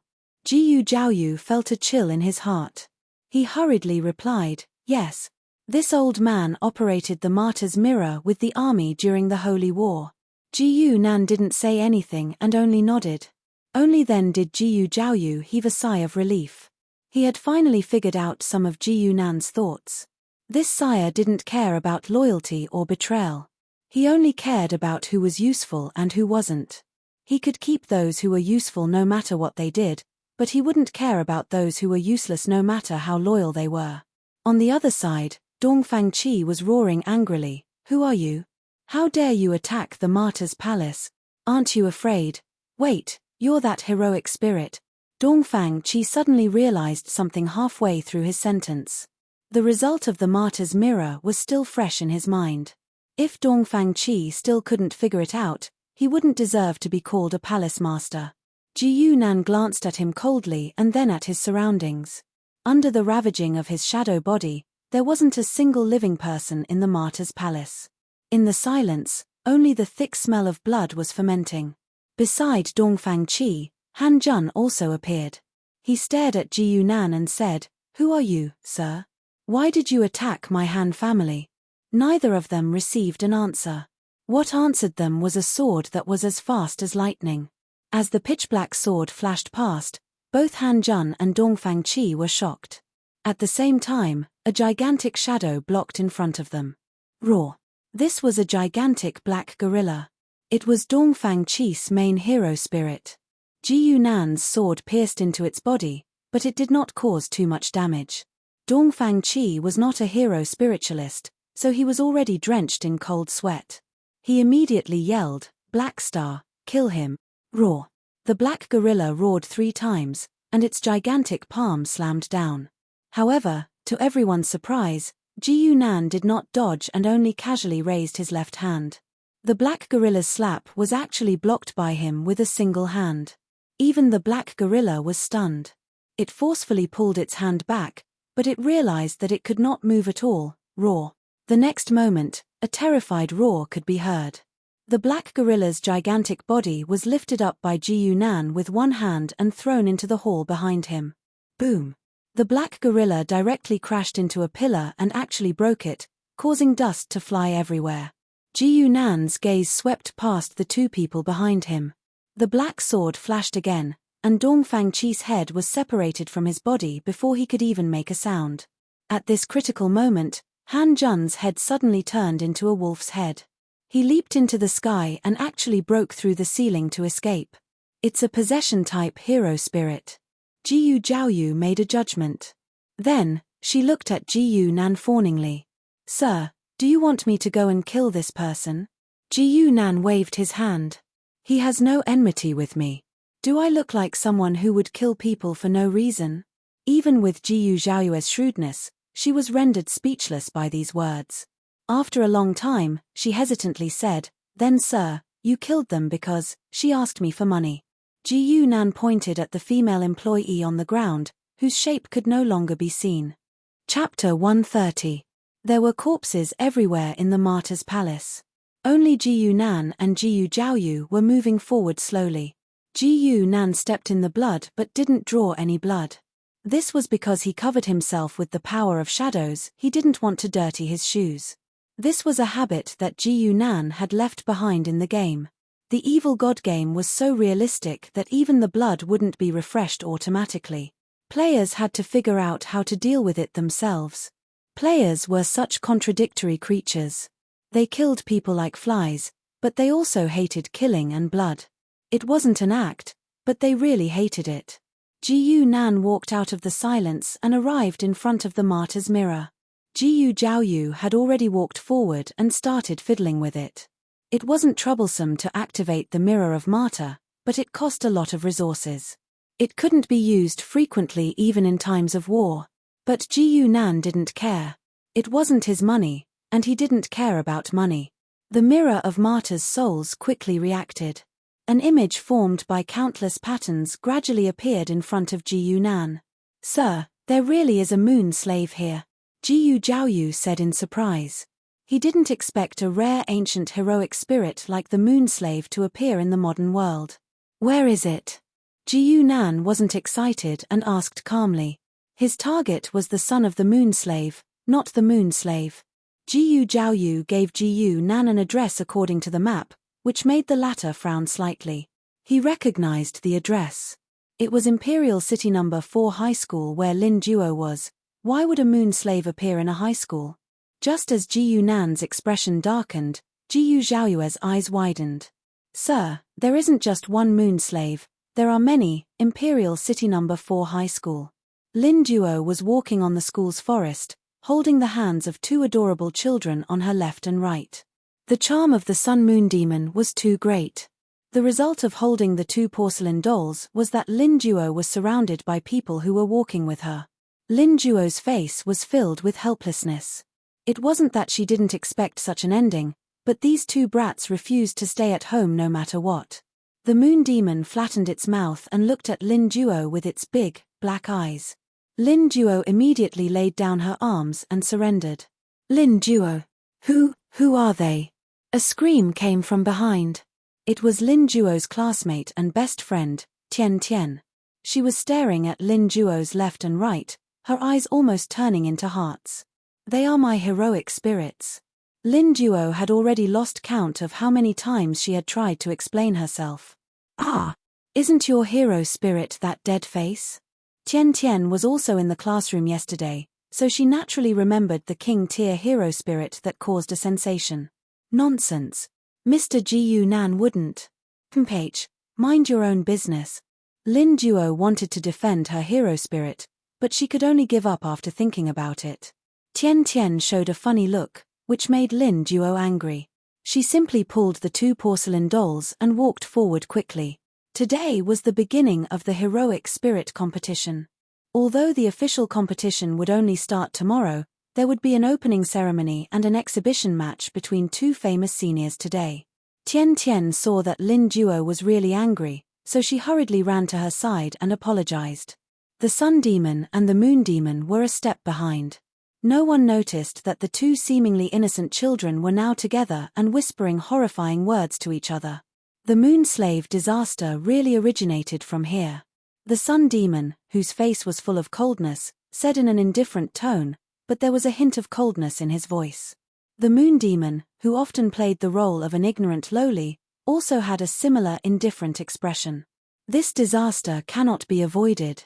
Just protect the contractor. The Sun Demon nodded silently. Seeing him like this, the Moon Demon's mouth slightly curled up, and she returned to her usual charming appearance. "When the time comes, I will be responsible for attacking.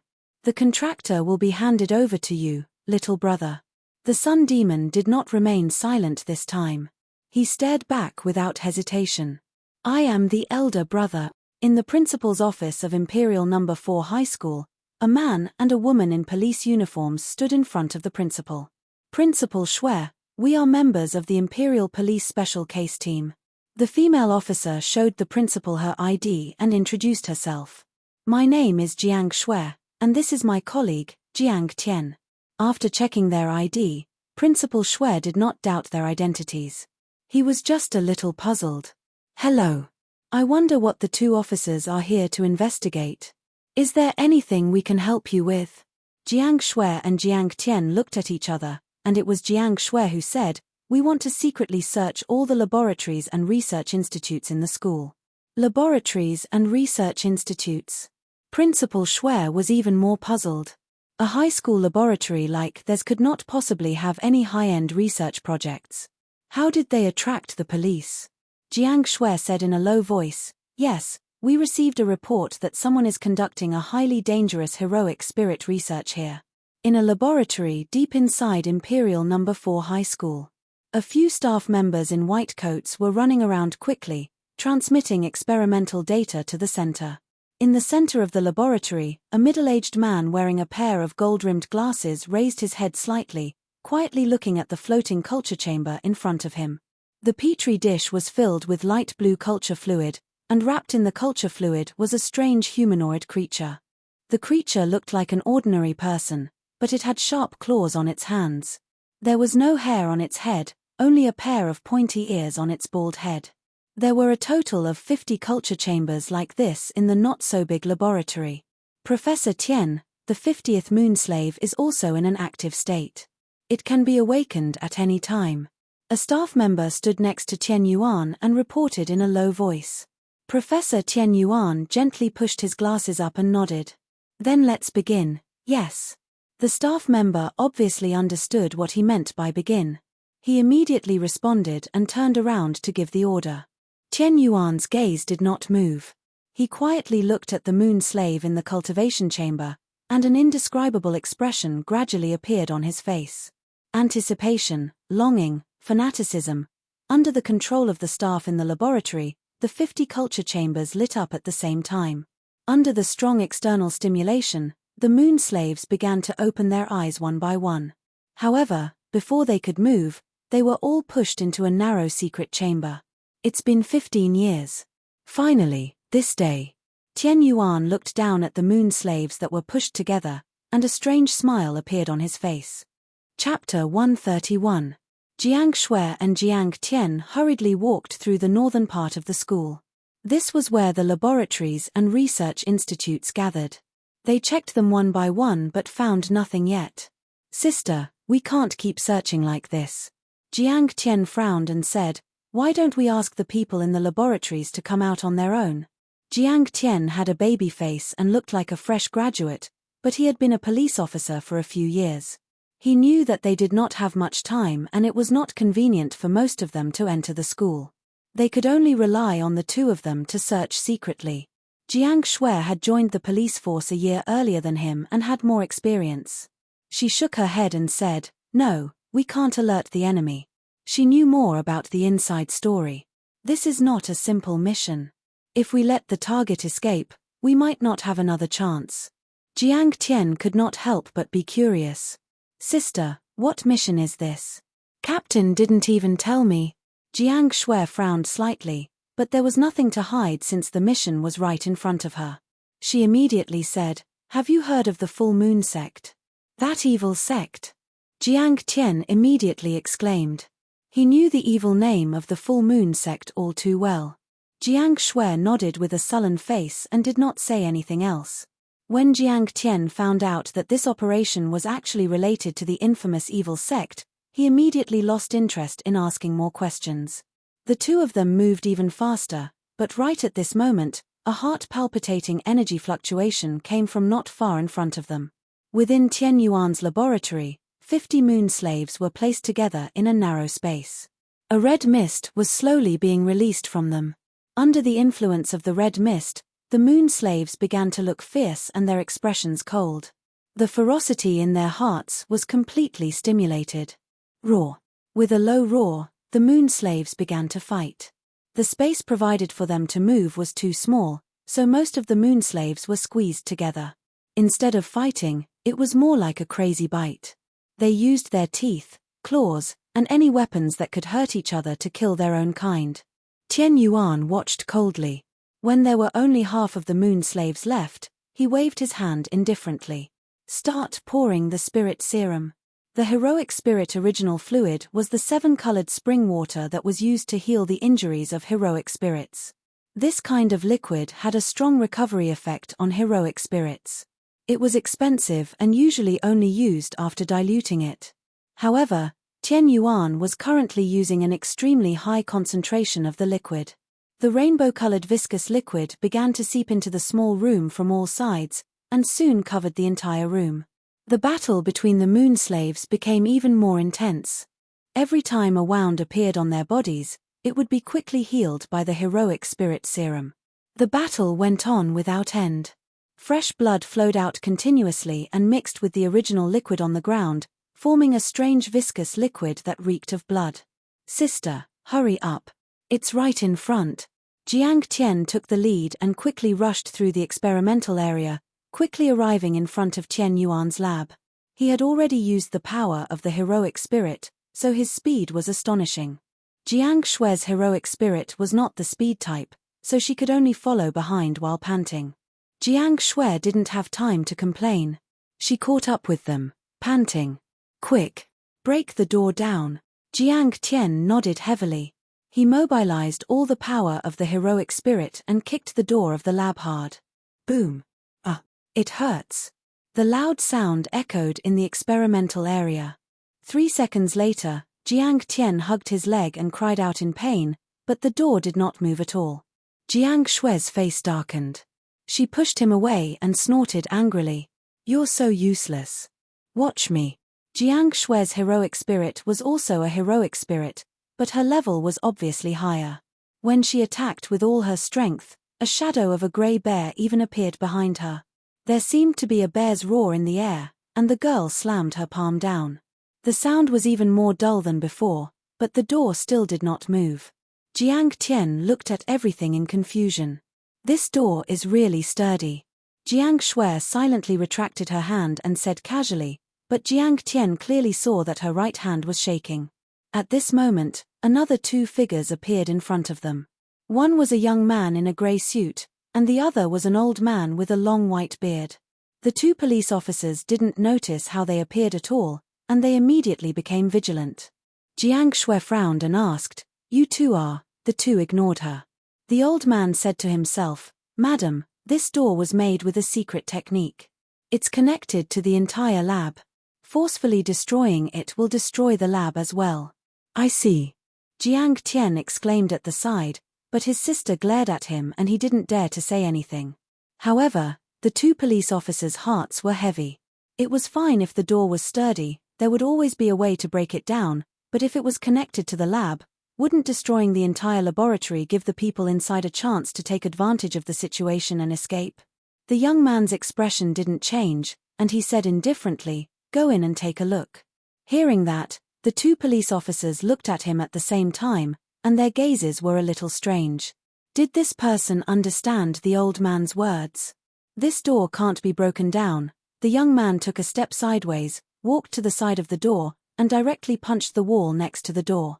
Boom! A loud noise that was much louder than before was heard, and the outer wall of the lab collapsed from the impact, creating a big hole. When the 2 police officers reacted, the 2 figures had already disappeared. They didn't have time to think too much, and they quickly got up and rushed into the lab. What they saw next was the bloody scene in the small transparent room. The last moon slave's face was filled with excitement, and it was crazily gnawing on the heads of its own kind, not even sparing the brains. After devouring all of its own kind, the moon slave's skin gradually turned red, and its body also showed a strange bloody color. Jiang Tian, who had never seen such a scene, almost vomited. Jiang Shue's face also twitched slightly, but she still held it in and shouted, "Tian Yuan, stop the experiment immediately, and surrender, or don't blame us for being rude." Tian Yuan, who was standing in the middle of the lab, smiled faintly and shook his head.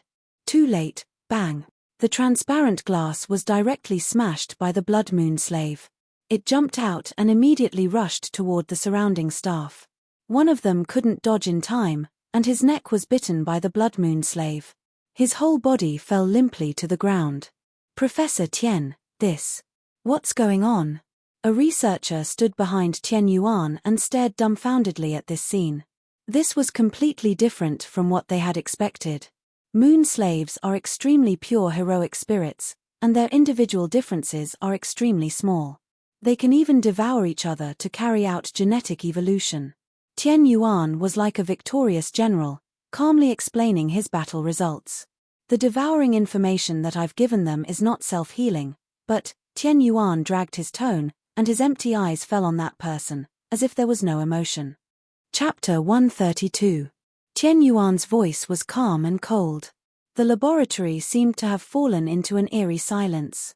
Only his voice echoed in the air and the moon slave's distinct chewing sounds could be heard. After it pounced on the staff member, it bit his neck and tore his scalp apart bit by bit before devouring his brain. Jiang Tian covered his mouth to suppress the discomfort in his stomach and was about to walk over when he saw this scene. He could not help but vomit. What was even more eerie was that after the staff member's brain was eaten, his body slowly stood up. Blue liquid began to seep out of the remaining half of his head and eventually formed a twisted and strange new head. It was the face of the moon slave. Humans become moon slaves after being bitten. Jiang Shui said in disbelief. This had completely overturned her understanding. Humans were humans and heroic spirits were heroic spirits. It was common knowledge that the two could not be intertwined. However, the scene before them had overturned this common sense. The moon slave contaminated his soul and turned him into a heroic spirit. His body is just a shell. What a genius idea. Jiyu Zhaoyue's voice was also filled with disbelief, but at the same time, she was completely amazed. Making heroic spirits contagious and spreading like a virus. If it was successful, it would be a huge storm that would affect the entire continent. This was a war between heroic spirits and humans. This was the turning point of the continent's civilization. When Jiyu Zhaoyu realized what this meant, it was as if a string in his heart had been plucked. Some kind of thoughts grew uncontrollably like weeds. Regardless of what the people around them were thinking, the moon slaves would not stop. In just a short period of time, the moon slaves had grown from 1 to 2, 2 to 4. In the blink of an eye, half of the laboratory had become their own kind. Professor Tian. Tian Yuan's assistant stood behind him. He was just an ordinary researcher. Faced with such a bloody scene, his legs were already weak and he could not walk anymore. However, his mind was still clear and his train of thought was not interrupted.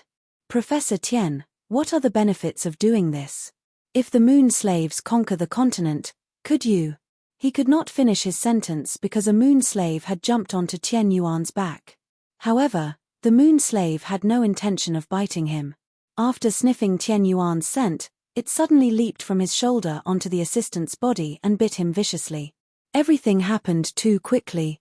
Only when he felt the sharp pain on his neck did the deputy's pupils shrink, and he stared at Tian Yuan. You're a heroic spirit. Only then did Tian Yuan burst into laughter.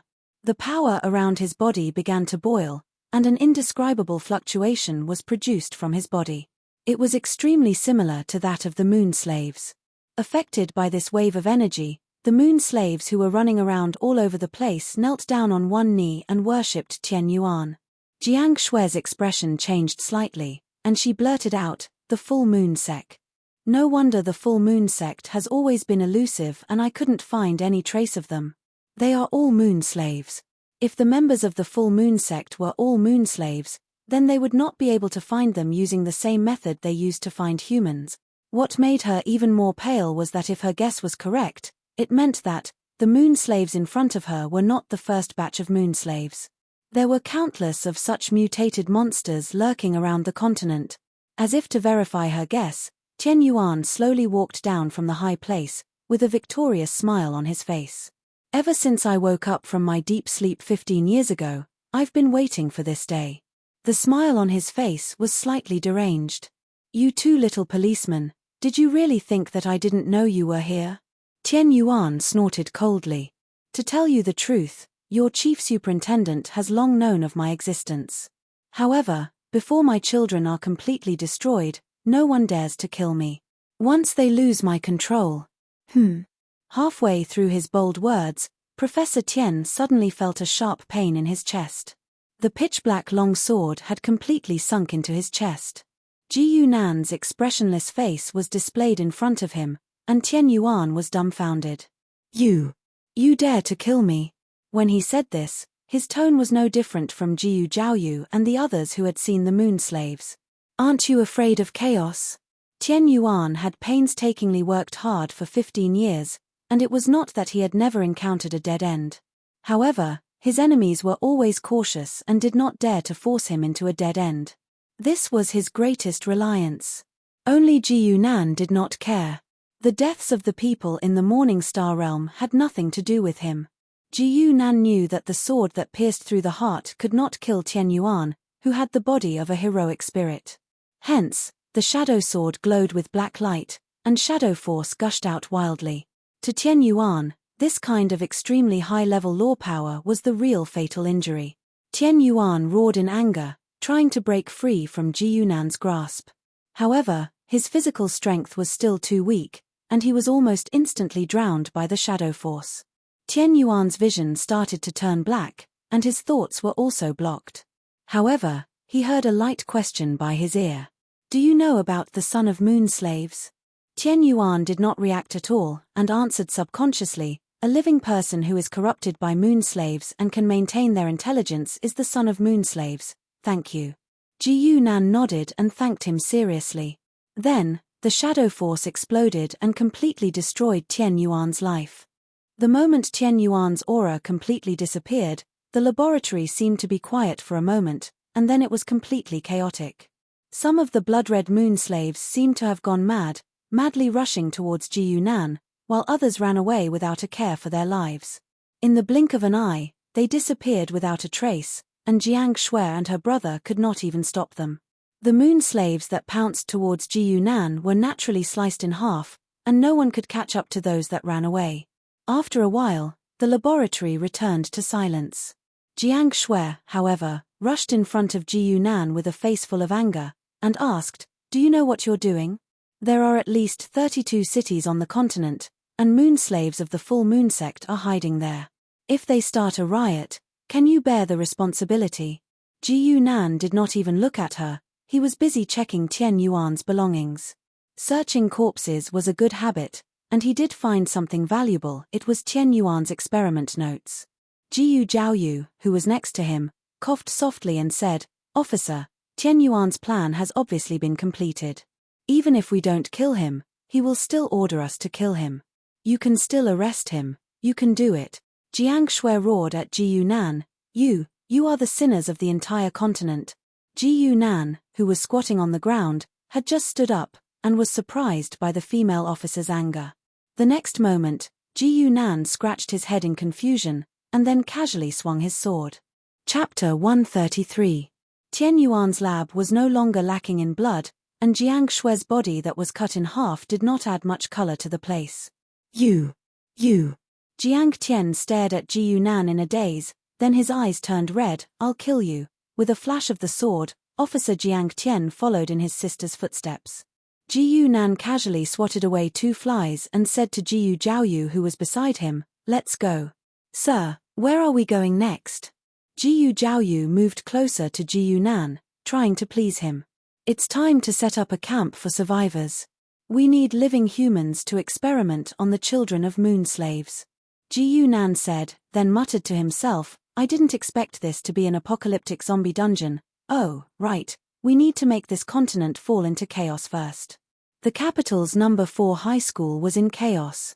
After the mutated moon slaves escaped from the lab, they were like viruses that had entered a human's body, obtaining sufficient nutrients and began to spread wildly.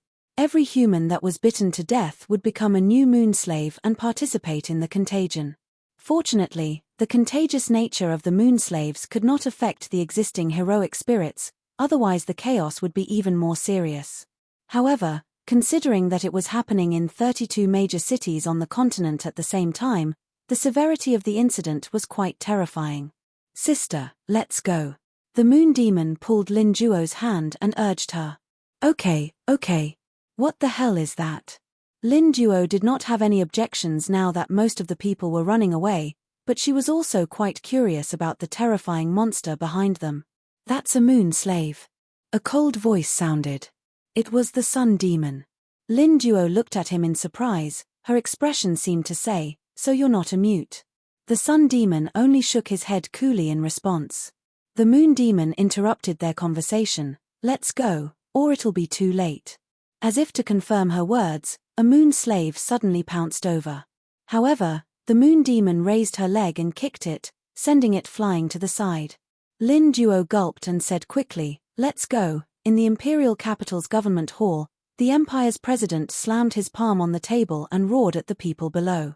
A shocking incident happened on the Martyr's Palace yesterday, and today, more than 30 cities are on alert at the same time, including the imperial capital. Who can tell me what these monsters are? The president's anger was conveyed very well. Someone in the lower seats hurriedly stood up and said, "Your Excellency, according to the analysis of the relevant experts, that should be a type of ancient heroic spirit, moon slave." "Do you think I've never seen moon slave before?" The veins on the president's forehead bulged, and he asked with a cold expression, "Since when will a moon slave attack someone and turn them into a moon slave?" In ancient times, moon slaves were a very common type of heroic spirit. At most, there weren't many of them, and they didn't have the special characteristics they had today. In fact, regardless of whether it was the irrational aggression or the contagion, it was all given to them by Tian Yuan. In a sense, the moon slave that had appeared in the modern realm was a different kind of heroic spirit. The official who stood up couldn't help but wipe his sweat. The incident happened too suddenly, and they indeed didn't have enough time to gather more information. Seeing that the official couldn't say anything, the president could only say with a cold expression, "Continue to investigate the cause of the monster's appearance, but the most important thing right now is to organize emergency evacuation for the people and summon heroic spirits to kill those monsters." As the leader of a country, the president naturally wasn't a useless person. He made the most correct decision. No matter why the monsters appeared, the government couldn't panic at this time. As long as the monsters didn't attack the ordinary people, their numbers couldn't increase, and they would be killed off sooner or later. As the president's orders were issued one by one, the people in the meeting continued to write, and the relevant policies were quickly decided. "All right." The president let out a light breath. "Everyone, act according to this temporary plan and control the situation first."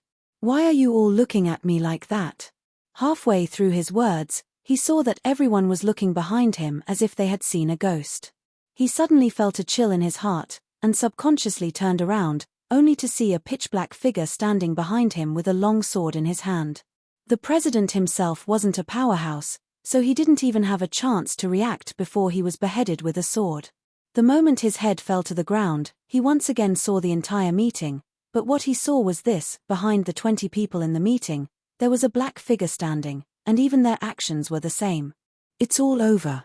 This was the president's last thought. The government's higher-ups were beheaded at the same time. This was enough to make the empire's government fall into complete chaos, and they wouldn't be able to resist the upcoming crisis. After doing all this, Ji Yunan acted as if nothing had happened, and before the powerhouses of the government arrived, he dispersed all the shadow bodies. Near the capital's number 4 high school, Ji Yunan and Ji Jiaoyu were standing on the top of a tall building, looking down at the chaos and killing below. The sudden scene of the apocalypse was the best way to show the naked nature of people. Greed, brutality, killing, the darkest side of human nature was revealed in just a few hours. Of course, all of this had nothing to do with Ji Yunan. He didn't care who had humanity and who didn't, he was only there to watch Lin Juo's whereabouts. In such a chaotic situation, Ji Yunan didn't want anything to happen to Lin Juo, and if he was forced to end his reincarnation, it would be a complete loss. On the other hand, he didn't want to expose his existence, so he only sent the shadow bodies to follow them in secret, while he himself watched from above.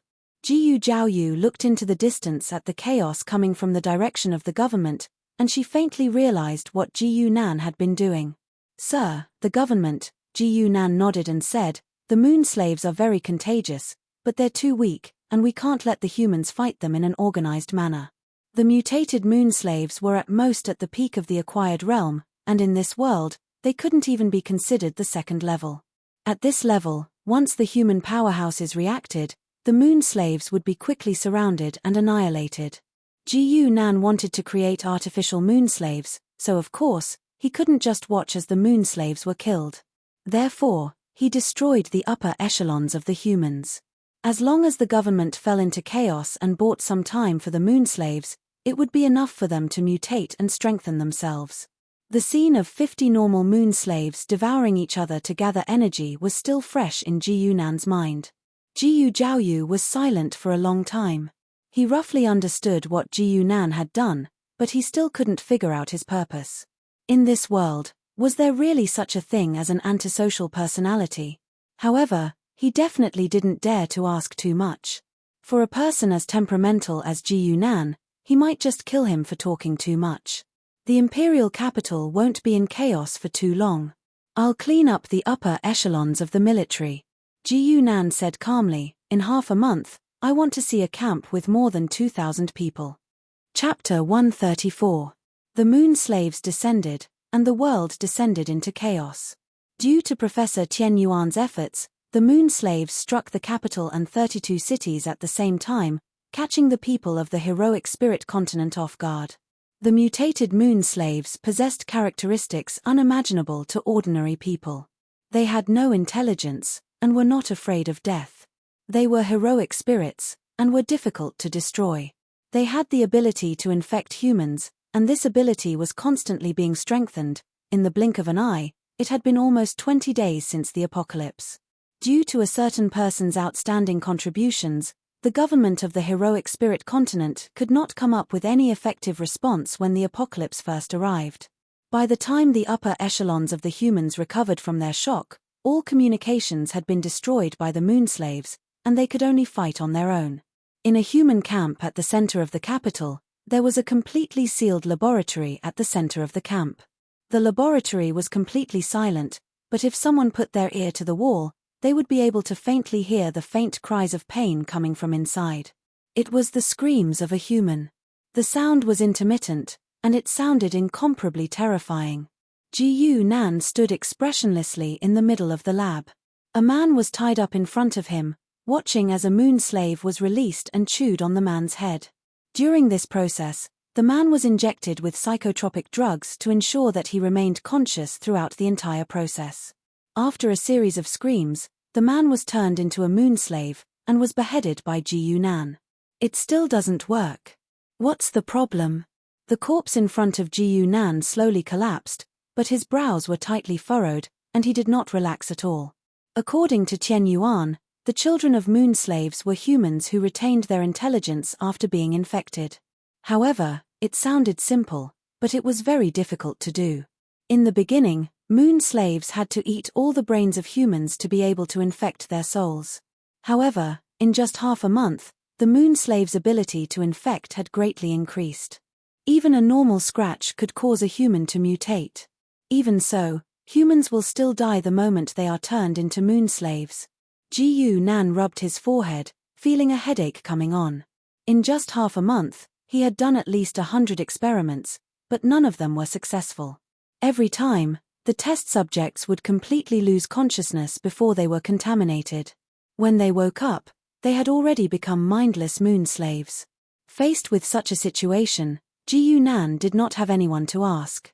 Through the notes left behind by Tian Yuan, he was probably the person who understood the mutated moon slaves the best in the world. Compared to the normal moon slaves of ancient times, the biggest characteristic of the mutated moon slaves was their ability to pollute and their lack of intelligence. According to Tian Yuan, it was the corruption ability of the mutated moon slaves that caused them to lose their rationality and turn them into monsters that only knew how to kill. According to Tian Yuan's original plan, he could use his advantage as a member of the same race to control the irrational mutated moon slaves. His original plan was to instigate a war between the humans and the heroic spirits to achieve his goal of controlling the continent. However, No one would have thought that Professor Tian would die before he could succeed. He fell to Ji Yunan's hands first, which led to a huge upheaval in the mainland. From this perspective, it would not be an exaggeration to say that Ji Yunan had single-handedly caused the apocalypse. Even Tian Yuan had never thought of causing a riot among the moon slaves because they were of no value to him.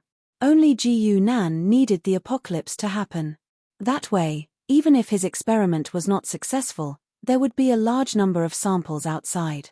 Sooner or later, the children of moon slaves would appear.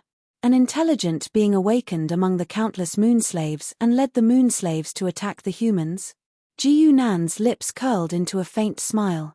In the center of the imperial city, Lin Duo dragged her tired body and slowly walked into the camp. This was her original high school. Now, it was called the Glory Camp. It was one of the largest survivor camps in the imperial city. Your Excellency Lin Duo, welcome back. The night watchman who was guarding the camp quickly bowed when he saw Lin Duo. Lin Duo smiled and nodded at him. Then, she entered the camp, leaving behind a commotion behind her. Hey, did you see that? Your Excellency Lin Duo smiled at me. Nonsense, she was obviously smiling at me. Hearing such discussions, Lin Duo's footsteps did not stop as she walked forward. She could not help but smile, but she quickly hid it. Although it had only been half a month since the apocalypse, the atmosphere where strength was the most important and the strong were respected had penetrated into every corner of life. Only those with power would be able to obtain more food, resources, better living conditions, and the respect of others. As for those who were not strong enough, they might even be able to take their own lives at will. Lin Duo did not have a deep understanding of this atmosphere, but she enjoyed the respectful gazes of others. She was proud to fight to protect the weak. However, she knew very well that the reason why she was treated like this was all because of the two little guys. The two twin heroic spirits, Sun and Moon Fiend, displayed combat power that was not inferior to the third stage in the battle against the moon slaves. As her heroic spirit, this combat strength was naturally counted as her own. Sister, I'm back. Lin Duo walked into her home in the camp. It was a room that was converted from a high school dormitory. Lin Ku poked her head out and looked at her sister's tired face. She chuckled and said, "Go get ready, there will be chicken soup tonight." Wow! The expert student Lin Duo immediately lost her image and cried out in surprise. Now was not the time before the apocalypse. Meat that seemed ordinary at that time was now extremely precious. Even with Lin Duo's treatment in the camp, she had not tasted meat for a few days. After a while, Lin Ku came out with hot chicken soup and said, "I heard that the camp's scouting team found a chicken farm that was not polluted, but it's all thanks to you that we can get 2 whole chicken." Lin Ku put down the chicken soup and patted Lin Duo's head. "No, it's all thanks to Xiao Ming and Xiao Yu," Lin Duo said embarrassedly. Behind her, the figures of the Sun and Moon Fiends also appeared. After being together for a long time, Lin Duo had already given them names. They were originally called Xiao Ri and Xiao Yu, but the former was too strange, so she changed it to Xiao Ming. "Xiao Ming, do you want some chicken soup?" Lin Duo did not forget her little friend while she was eating. The Sun Fiend rolled his eyes and did not say anything. The Moon Fiend covered his mouth and laughed, "Stupid sister, we have no taste when we eat. Heroic spirits did not have taste buds." Chapter 135. Tian Tian.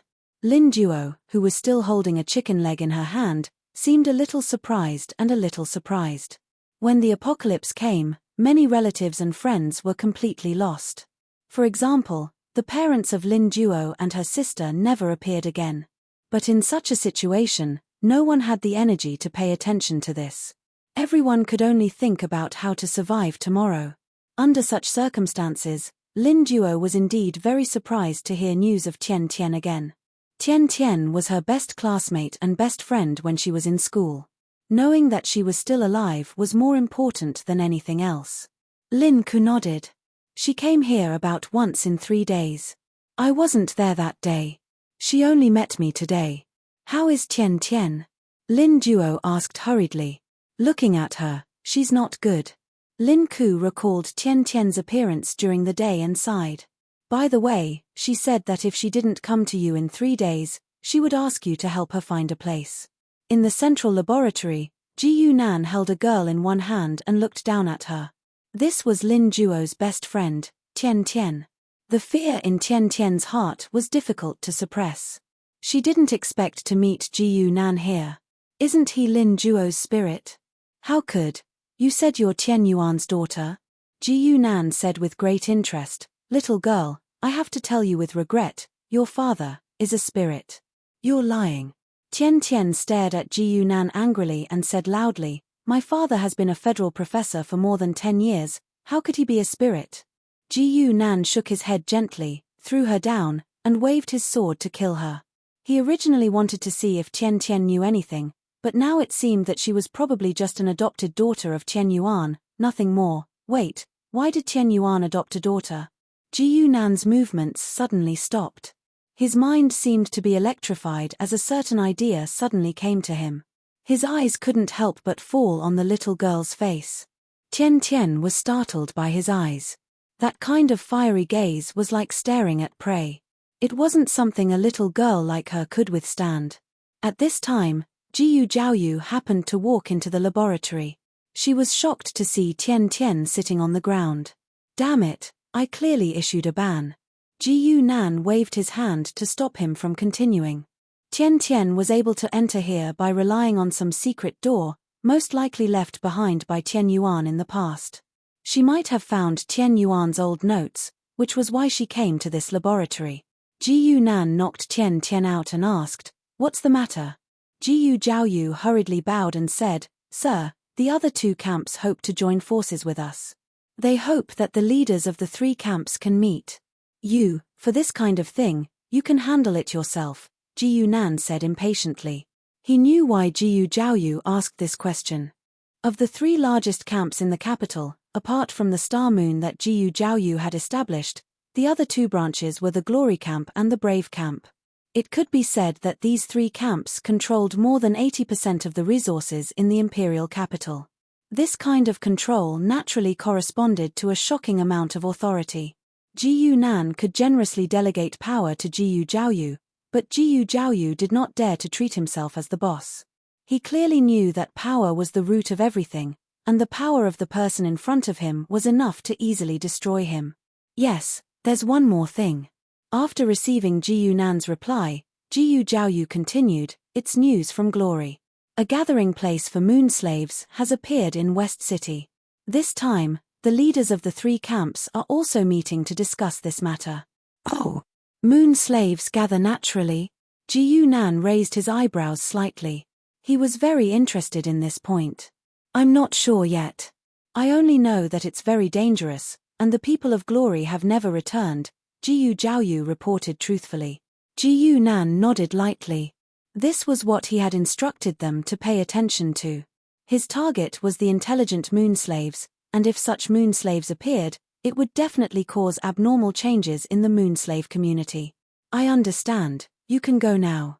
Ji Yunan casually threw Tian Tian to him and said, "Take care of this little girl, don't let her die." He paused for a moment, then said, "I'll be there for the meeting of the three camps." "Understood." Jiyu Zhaoyue's face showed some excitement. The leaders of the other two camps were both stronger than him, and it was good for him that they could persuade Ji Yunan to intervene. Jiyu Zhaoyue's figure quickly disappeared, and Ji Yunan finally showed some excitement. After half a month without any progress, even though Ji Yunan could still control his emotions, he still felt a little annoyed. However, he had to do the quest. Ji Yunan knew very well that the quest was his foundation. The astral realm could only provide him with sin points, but not points. If he wanted to improve his strength, he could not do without sin points and points.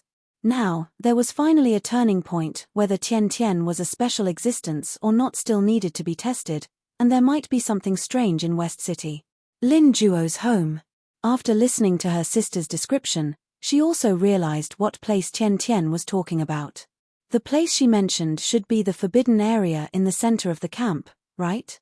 Lin Duo bit her finger and said doubtfully, "Mr. Jiyu said that we must not enter." Lin Ku also nodded, "I don't know what's inside." Speaking of which, Mr. Gu's ban is really strange. The two sisters had entered the camp relatively early. However, The laboratory seemed to have been there since the camp was built, and no one had entered it except Mr. Gu himself. To their surprise, Sun Demon Xiao Ming suddenly said, "There's something wrong with that Gu guy." Lin Duo could not help but roll her eyes at him. "Xiao Ming, even if Mr. Gu's order is a little strange, he did not force us to do anything." "How can you say that?" Xiao Ming frowned, but did not say anything in the end. The Moon Demon added, "My brother and I have secretly approached that place, and there is a very strong aura of moon slaves. We suspect that there is a group of moon slaves in there." "What did you say?" Lin Duo and her sister immediately exclaimed. If there were moon slaves in the center of the human camp, it was a joke with the lives of thousands of people. Impossible. Lin Ku immediately shook her head. Mr. Gu would never do such a thing. What's in it for him? Currently, there was nothing useful about moon slaves, so it was meaningless to keep them in captivity. "She's wrong," Xiao Ming interrupted. Little Ming interrupted. His cold tone and calm demeanor made the two sisters feel a little more hopeful. "I'm the elder brother," he said seriously. "Don't care about this at a time like this." Lin Duo angrily slammed the table. After a while, the atmosphere in the room finally became serious again. Lin Ku frowned. "If what Xiao Ming and Xiao Yu sensed is true, then we need to investigate what's in that laboratory." "But how?" Lin Duo pouted. "Mr. Gu won't let anyone in unless he has something to do and leaves the camp." Lin Ku said helplessly, "Yes, but even if he leaves, he won't let anyone know." However, at this time, there was a knock on the door, and a man's voice came from outside. "Your Excellency Lin Duo, Mr. Gu asked me to inform you." Lin Duo and her sister looked at each other, then opened the door and asked, "What is it?" Chapter 136. Early in the morning, the dim light shone on the damp ground of the Star Moon camp, bringing a rare sense of tranquility to the chaotic world. Lin Duo walked out of the house and turned around hesitantly. "Sister, are you really not coming with us?" After receiving Mr. Gu's invitation yesterday, Lin Duo agreed to go with them without any hesitation. After all, compared to the guesses of the Sun Demon and the Moon Demon, Jiyu Zhaoyue's reputation in the camp was real. "Of course. Have you forgotten that I'm a possession-type heroic spiritualist?" Lin Ku said helplessly. In the original continent, possession-type heroic spiritualists were the most popular as they could fully unleash the heroic spiritualists' battle awareness. Most of the top heroic spiritualists were possession-type heroic spiritualists. However, in the apocalypse, the status of possession-type heroic spiritualists plummeted. The reason was simple. Moon slaves were too polluting. Once they were injured in battle, they could be polluted and turn into moon slaves. This made heroic spiritualists reluctant to engage in close combat. On the contrary, summoning-type heroic spiritualists could control more heroic spirits, so they became the main force against moon slaves. Heroic spirits would not be polluted. Even if some of them did not have high battle intelligence, they were more than enough to deal with moon slaves. Therefore, possession-type heroic spiritualists like Lin Ku were mostly responsible for logistics and teaching. They would not go out easily. Lin Duo could only nod helplessly. She could not help but say, "Sister, don't sneak into that laboratory." After yesterday, Lin Duo and the others were quite curious about the central laboratory. However, Mr. Gu's invitation came first, so she could only put it aside for now. "All right." Lin Ku pushed her sister forward. "Do I need you to teach me? I won't do such a dangerous thing." Lin Duo could only leave. She only revealed a bright smile when her sister's figure completely disappeared. "If I don't go, can't I find someone else to go?" Outside the Star Moon camp, when Lin Duo arrived at the meeting point, there were already many people there. The mission this time was not only a meeting between the three camps, but it was also to investigate the strange gathering of moon slaves in West City. Lin Duo had already heard about this. Moon slaves were the enemies of all humans.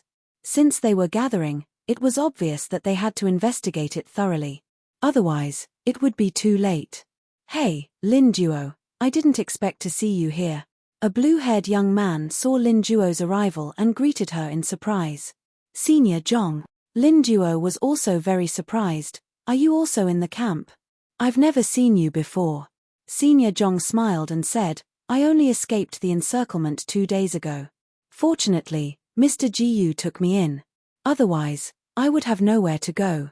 The so-called encirclement referred to the areas in the city that were occupied by the moon slaves. It would be extremely difficult to break out from there. As for this senior Zhong, he used to be Lin Duo's classmate, so he was also acquainted with Lin Duo.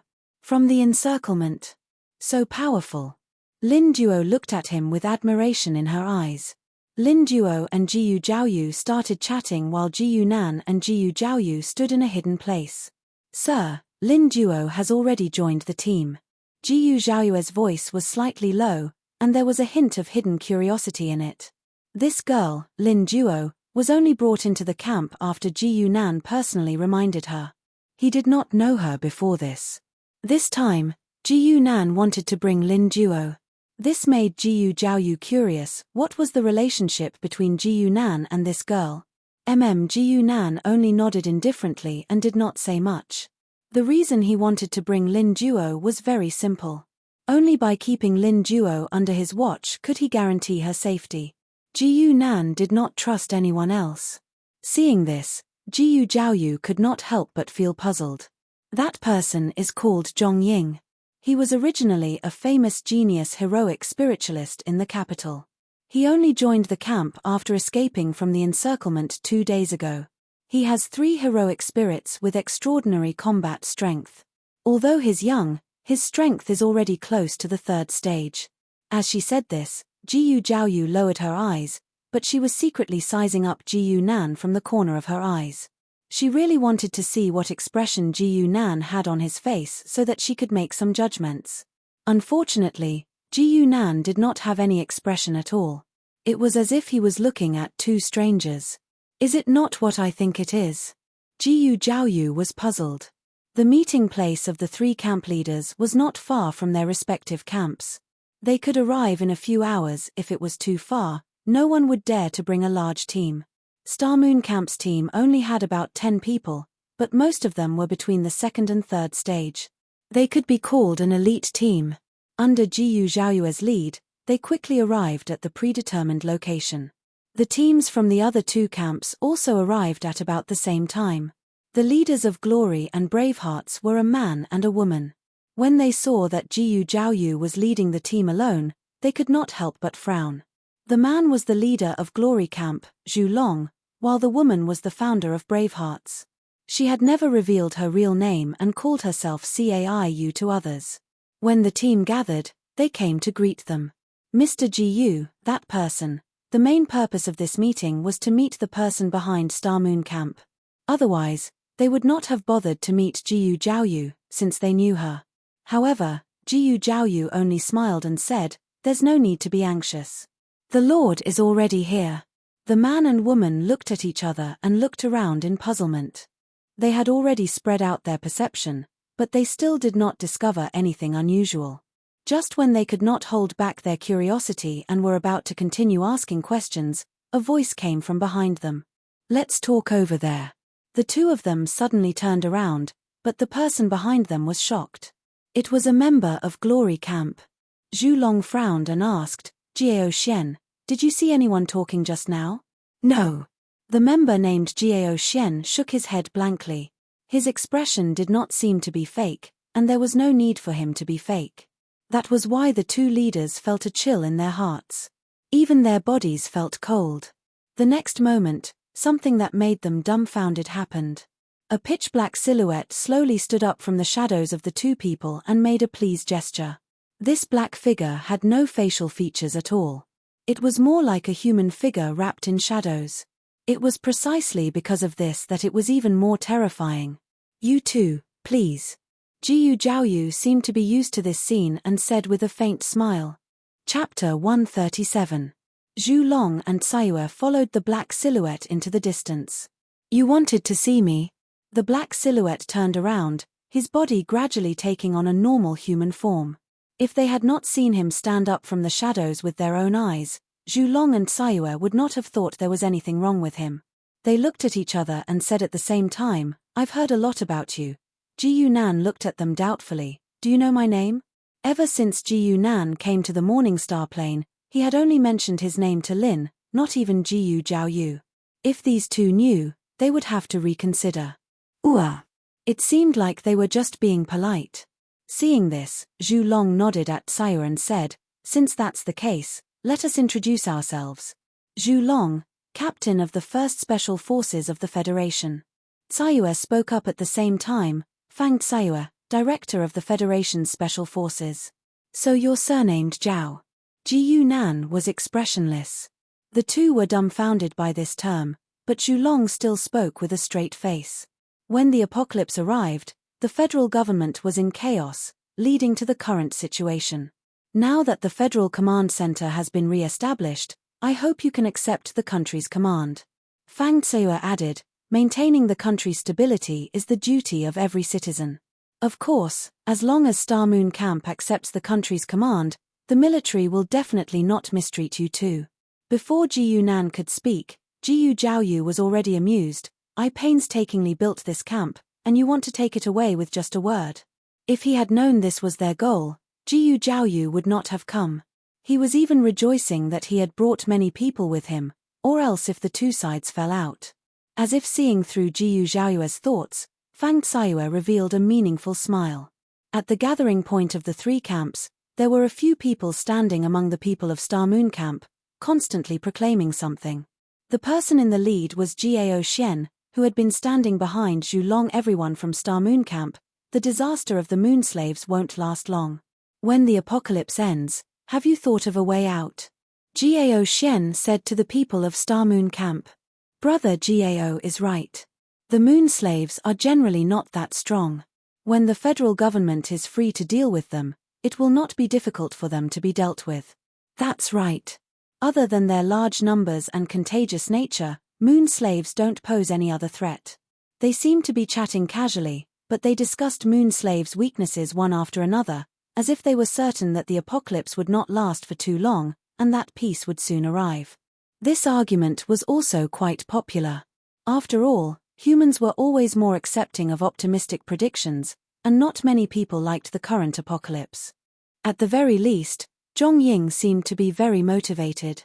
Not only did he quickly become friends with Jiao Xian and the others, he even persuaded the people of Star Moon Camp. His first target was naturally Lin Duo, whom he had known for a long time. "Lin Duo, you also think that the apocalypse won't last long, right? If only the government could stand up now, I would definitely respond to the call." "That's right." Lin Duo nodded subconsciously. She felt that something was wrong, but she couldn't tell what it was. Zhong Ying added, "Moreover, a warm-hearted person like Mr. Ji Yu would definitely think the same way. What do you think?" Lin Duo tilted her head and thought for a while, but in the end, she could only agree with him. At this moment, another figure walked over from the two camps. Lin Duo felt that his appearance was very familiar, as if she had seen him on TV before. "Fellow heroic spiritualists of Star Moon Camp, many of you might recognize me. I'm the former mayor of Capital City. My name is..." A commotion came from the camp, and Jiyu Jiaoyu frowned as he looked over there. With his hearing, he could still hear most of the words. "Government. Mayor. Retreat." He didn't need to think too much. Just these few keywords were enough for him to guess what the other party had done. "You." The old man was so angry that his nose almost became crooked. He didn't expect that the other party would try to poach someone from under his nose. However, they were doing things in the name of the government, which was definitely attractive to the people of the camp. Zhu Long's tanned face showed some apologetic expression. He saluted and said, "I'm sorry, Mr. Ji Yu. Extraordinary times call for extraordinary measures, and this concerns the national interest." "Kai." The strange sound of a sword entering a body interrupted his words. Zhu Long turned his head in shock, but what he saw was Ji Yunan's expressionless face. The pitch-black sword lightly rose, and the weak body of the summoner-type heroic spiritualist was like a piece of paper in front of Ji Yunan. It was instantly cut in half. "Bastard." Fang Sayue's expression changed. Her body suddenly became bigger, and a green aura appeared on her body. She was an extremely rare possession-type heroic spiritualist, but she wasn't afraid of being contaminated by moon slaves. This was because her possession-type heroic spirit was an even rarer type. Elemental life form, wind elemental. Fang Sayue's face began to distort. Her body turned into a green ripple, and her entire body quickly elementalized. Then, she slapped her palm down on Ji Yunan. Without hesitation, Ji Yunan slapped out even faster. A terrifying shadow power surged out and completely suppressed the wind elemental. If it was a real elemental life form, it wouldn't be so easy. However, this kind of possession-type heroic spiritualist's lore level was too low. Facing Ji Yunan's peak rank 3 shadow power, she could only be crushed. Fang Xiaoe was immediately beaten back to her original form. She spat out a mouthful of blood, and her entire body flew out, landing among the people in the camp on the other side. The people who were in a heated discussion were shocked by this scene. When they saw who landed, they were even more shocked. Sister Xiaoe. Big sister. What happened to you, big sister? On the other side, Ji Yunan and Ji Zhaoyue's figures slowly walked over. The black sword in Ji Yunan's hand was still stained with blood. It was obvious who did it. One person's eyes were bloodshot, and he charged forward to fight with Ji Yunan. You dare to hurt our big sister. Unfortunately, he didn't have the chance to finish his sentence. He was directly cut in half by Ji Yunan's sword. Kill them all. Don't let a single one escape. Ji Yunan said to Ji Zhaoyu. When things are over here, take in their survivors. Yes. Ji Zhaoyu had been tricked by Zhu Long and Ji Zhaoyu. She was holding back her anger, waiting for a chance to attack. He casually killed a person with a palm, and then shouted, kill them all. The people in the two camps suddenly lost their commander. They were caught unprepared. Even if Star Moon Camp's overall strength was slightly weaker, Ji Zhaoyu was still here. They could definitely win this battle. Wait. A loud roar came from the crowd. A slightly bald middle-aged man walked over. His expression was serious, and his eyes were almost burning. It was the mayor of the capital city. Glory Camp and Braveheart's Camp are protected areas recognized by the federal government. They are the government's army. The mayor was indignant. What do you want to do? You are committing a crime. You are committing treason. The people in Star Moon Camp couldn't help but stop for a moment. It had only been less than a month since the apocalypse broke out. The federal government's authority was still deeply rooted in the people's hearts. Moreover, the discussion and persuasion of the two camps were not completely useless. Seeing this, the mayor was slightly relieved. He knew that as long as he could persuade most of the people, he would win. No one could go against a group. He turned to look at Ji Yunan and said with a sullen expression, Sir, I don't care who you are. Your actions are already fut. Chapter 138. The capital's mayor died with his eyes wide open. Ji Yunan's swordsmanship wasn't very good. In fact, he didn't know any swordsmanship, he could only rely on pure speed, but most of the time, speed was enough. The mayor was pierced by a sword. He wasn't even a heroic spiritualist. His life was instantly cut off. He turned into a corpse that slowly slid down. Ji Yunan didn't say a word. The shadow bodies started to appear around, killing the people from the two camps one by one.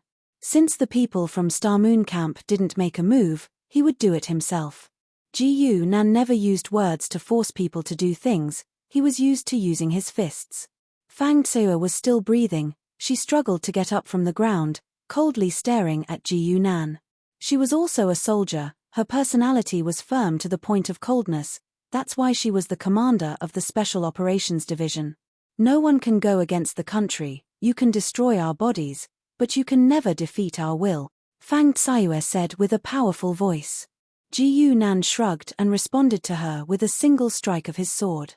He wasn't interested in the will of the NPC. Destroying other people's bodies was enough.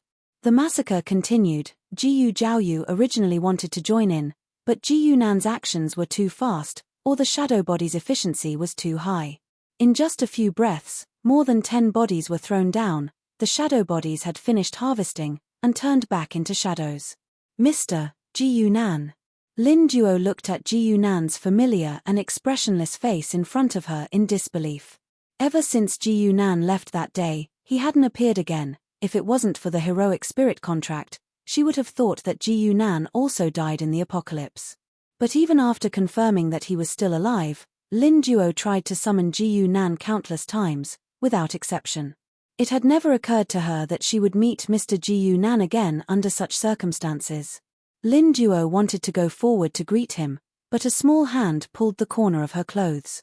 She turned her head in surprise, only to see the Sun Demon Duo and Moon Demon Duo standing beside her, lightly shaking their heads. For a moment, the little girl was in a dilemma. Most of the other people in the Star Moon camp kept quiet out of fear. None of them recognized Ji Nan, and they didn't even know if he was an enemy or a friend.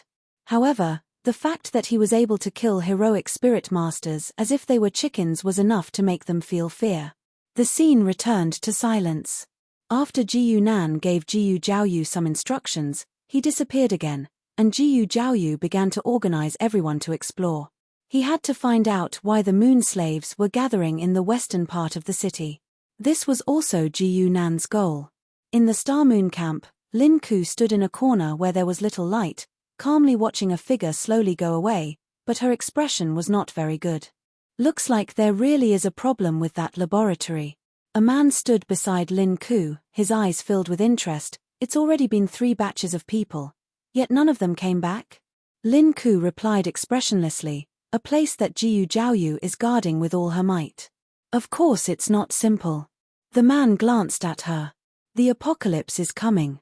There aren't many people in the organization that can be mobilized. I hope you won't make unnecessary sacrifices. What do you mean? Lin Ku's expression changed. Number 4 high school is the starting point of the moon slave disaster. Shouldn't we investigate the details of the Star Moon camp? The man only sneered and did not say anything. The moon slave disaster had caused chaos in the Federation government. This was a great opportunity for the organization. The Star Moon camp naturally had to be investigated, but if he knew that Ji Jiaoyu was temporarily away, he would have informed the higher-ups of the organization. After all, he was a third-rank character. Just the tricks he left behind were not something that small shrimps could deal with. It was all because of Lin Ku's selfishness. Her sister was an important figure in the Star Moon camp, and it was said that Ji Jiaoyu had personally introduced her to the camp. Of course, she did not want to completely fall out with the Star Moon camp. The man's eyes flickered, and no one knew what he was thinking. In the western part of the city, the team from the Star Moon camp was advancing at a steady pace, clearing out the moon slaves along the way. The strength of the moon slaves had increased, but their average level was still not high. With the strength of this elite team, it would not take long for them to reach their destination. However, to prevent any accidents, everyone took turns to rest to ensure that the team was always in good condition. Lin Duo retreated from the outer circle and returned to the inner circle to rest. She actually did not have much to rest. The Sun Demon Duo and the Moon Demon Duo handled everything themselves. Ordinary summoning spirits did not have high intelligence, so they needed heroic spiritualists to command them. This was also why they were not as good as possession-type heroic spiritualists. However, the Sun Demon Duo were different. These 2 brats were not only smart, but their battle awareness was also very strong. Lin Duo only needed to observe the whole process. She retreated on time so that the Sun Demon Duo and the Moon Demon Duo could rest. She was afraid that they would be tired. Zhong Ying stood beside Lin Duo. Seeing that she retreated, he moved closer to her and whispered, "Lin Duo, do you know the person who appeared before?" Zhong Ying's question was very abrupt, and it made Lin Duo panic. Needless to say, Zhong Ying must have heard what she blurted out when she saw Ji Nan. Seeing Lin Duo's reaction, Zhong Ying already knew the answer without waiting for an answer. He said in a deep voice, "You have to think carefully. That person killed a government official." But now, Zhong Ying was very distressed. How can a single person's power go against the country's machinery? When the moon slave is eliminated, the Federation will definitely settle the score. Even if the government can let them go, Zhong Ying said with a serious face, is a person who has no respect for the country worth our friendship? Lin Duo became silent. Of course, she could not win against Zhong Ying in an argument.